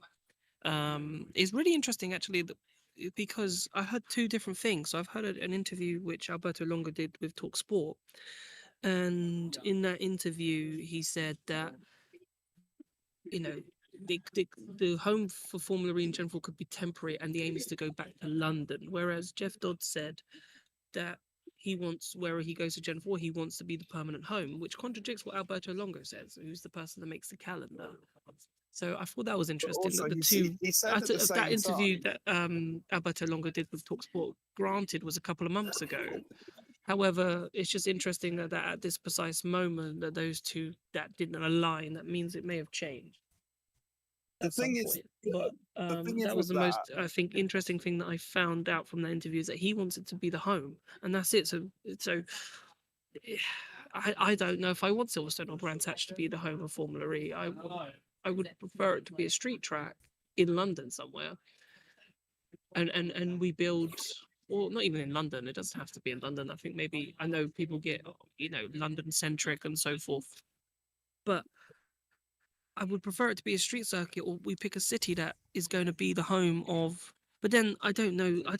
It doesn't sound great if, for example, you call it the Nottingham E-Prix or the Manchester E-Prix I or love the Nottingham the personally. Liverpool E-Prix, right? It's just, Right. it's just. Can I Then come I'm in just on like, I should call it the British E-Prix, because I don't think when you're going to places like Tokyo, and you go to places like, I suppose Sanya might be the same as Liverpool or Manchester, or it doesn't have the same pizzazz, right? As when you say, Sanya's "Oh, like go a to Milton Tokyo." Keynes. They're going to Tokyo's the biggest one, minus London. Madrid is good, Berlin is good. They're capital cities. They're well-recognized cities around the world. Apart from Manchester United and Liverpool, for Manchester and Liverpool, there isn't a like A recognizable city. sexy city. Yeah. A sexy city, right? London is the sexy city. So and Formula E want to be in sexy cities, and there's something against Liverpool and Manchester not calling them sexy, but that's what I mean. You're in the capitals, you're in the places where people go mainly as tourists. So that's where you want to be. And I think they've got and if Jeff really, really wants to invest in a place to become the home of Formula E, then you've got to invest somewhere in London. You've got to find a location in London that you can invest in. What do you think, Pico? Because you've been saying, Milton Keynes with how it is in Sanya. What do you think? Yeah, I'm saying Sanya is the equivalent of Milton Keynes. It's China's Milton. The thing is, right, Liverpool, and I think it's a really interesting option. For one reason only, is Aintree. And yes, I know that the infrastructure doesn't exist at Aintree. If some tents in Aintree, then we could have a Liverpool E-Prix, which would be really cool to see. I don't really agree with Jack's sexy cities. He's said that on the FB bar quite a lot.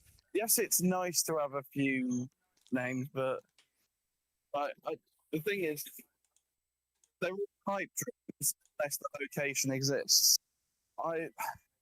Yes, Queen Elizabeth Olympic Park could work, but it would take a lot, and I don't think the roads are wide enough. But that's if you take out all the traffic lights, pedestrian crossings, and all that, and it would all amount up. The reason why we don't go to Rome anymore is because we would have had to pay 5 million to the city of Rome to have the privilege to race there. For Paris, the reason why we don't go there anymore is because that figure I heard was about 20 million. So all these cities are well and good, but Formula E is not in a financial, not a good enough financial situation to be able to be paying cities to be able to race in them. And so we need to find like workarounds. And one that's brilliant is Berlin, because we race on Tempelhof, and that will be on the calendar until the day Formula E dies. But it's finding the cities, but there needs to be the location to be able to shut down the roads or shut down an area of the city to be able to host it. Because yes, London shuts down for the London Marathon, but that's because that's one of the most important events on the London calendar. And it's only for a couple of hours. So insignificant. The London Marathon is only for a couple of hours as well, whereas Formula E is 3 days, and their big selling point was, oh, it's a 1-day event. It's 3 days plus months of work. Yeah, that's my call. However, I will say for London, on one thing that I'd like, but is very much a pipe dream. The only way I can see it staying in London is if we get to use RAF Northolt.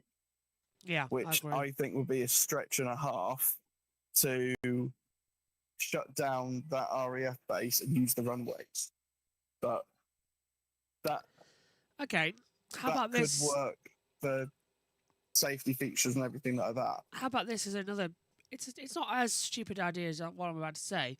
What about Dunsfold, the Top Gear test track? They've got wide enough areas. They've got an exterior field as well. They can get some grandstands out there, and it's got the historic value that is popular with UK viewers. That would draw in some fans. The thing is, they wouldn't be able to do the proper Top Gear test track. No, because you can't have them racing with a crossover. But a layout of some kind would be just as good as what we'd have at Berlin. Yeah, but it's also, how easy is it to get there? I know it's on the outskirts of Guildford, but people would then have to get to Guildford and then potentially get another thing from there. And that's why I think Brands is a really good option, because all the infrastructure's there. And it's maybe an hour out from London on public transport tops. Yeah. Donington, 2 hours, but it's easy to get to. Silverstone is about 2 hours, but ideally you get a train to Milton Keynes and then pray that taxis are cheap. That's why realistically, I think permanent circuits are the way forward, unless we can revive the Birmingham Super Prix. That would be amazing. I would love to go back to the Birmingham Super Prix. I'd love that. Well, we can now race on the UK roads, of course. JT? I mentioned earlier in the first part of this discussion, Vans have already got that partnership with Go Ahead for the shuttle bus between Brands Hatch and the train station. They already have that link. Very true. Very, very true. We've used it ourselves as well, coming in. Okay, Jack Giamana, please run us through the times of what's happened on session 3. Yeah. We've got Dan Ticktum, who has ended fastest, which was really interesting, with a 1:21.7, 4:6 if my eyes just don't deceive me. Really interesting, obviously, because we've been talking about that ERL powertrain, but that is a very competitive lap time so far from the British driver. Nico Muller was in second, Taylor Barnard in third, Mitch Evans in fourth, with Pascal Wehrlein in fifth, Cassidy sixth, Dennis in 7th, Gunther is 8th, 9th was John Eric Vernon, 10th was Pictum's teammate with Pepe Marti, same Maloney in 11th, 12th was Mortara, 13th De Costa, 14th De Grassi, 15th De Vries, 16th there was Drogovic, 17th Buemi, 18th Ericsson, 19th and 20th are the Tunis and drivers of NATO ahead of Oliver Rowland. But I think in this afternoon session, in terms of the lap times, you can't read too much into it because it looks like the majority of those in the 123s and the Nissan's 26s and 27s obviously did their race runs and race lap times and didn't massively improve on that. So obviously we're very focused on the race runs and didn't maybe look towards qualifying. So a bit of a mix and match session, I think. So not too much looking for times, but that is still a competitive lap time from Dan Tickton, considering that is a old powertrain. Final thoughts, Jack? Another good session. I think we learned a lot today. I think, I don't know, I say we learned a lot, but I think the Mahindras look strong, which is incredible so far, and are doing a really good job. And maybe that type from Ticktum suggests that the Kiros may not have fallen off as much as we would have thought they might have, considering the software improvements that teams could have made. So maybe the likes of Dan Ticktum and Pepe Marti might be able to challenge if they get things right. So I think that's quite good. Don't panic about Nissan being last. It's just race paces. So tomorrow is going to be interesting. Tomorrow is Wednesday. We've only got one session tomorrow, so we'll see what we can learn there. But Thursday will be interesting because that's the last time that the lads will be driving before they hand over to their female counterparts on Friday. Pico, what about you?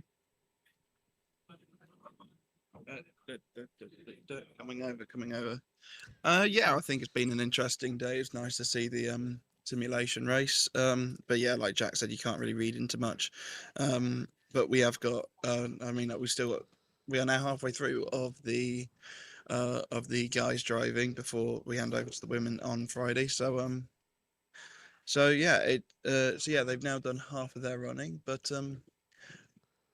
yeah, the thing is, you can't read anything into it. It's testing. It's testing. So yeah, we'll see what happens. We'll do some digging, and then we'll come back tomorrow, and we'll see what we can do. Cheers, boys, over there in Valencia. Brilliant job all week long. Omi, what about you? Final thoughts? Agree with the Jacks. It's been an interesting session. It's been an interesting day. Quite a lot of running, and looking forward to what we have to come for the rest of the week. JT? This mic's not working again. Hello? We've lost JT. Looks like it's gone. Yeah, we've lost JT's mic. He seems to have a habit of timing it just right as we're leaving. Right, he seems to have a really good habit. It's that microphone. It's always playing up at the moment to come into it. I can see he's trying to talk, but the mic's just not being picked up on Discord. Oh, well, my thanks to JT, my thanks to Omi, my thanks to Jack Giamano and Jack Pickering as well, and to all of you at home for joining us then. What an absolutely wonderful session we've had today. 2 of them coming through. Tomorrow, just the one in the morning. That's at 8 a.m. GMT, 9 o'clock Central European time as well here from the circuit. Ricardo Tormo. Thanks for your company. We'll see you again tomorrow for more action. Bye-bye.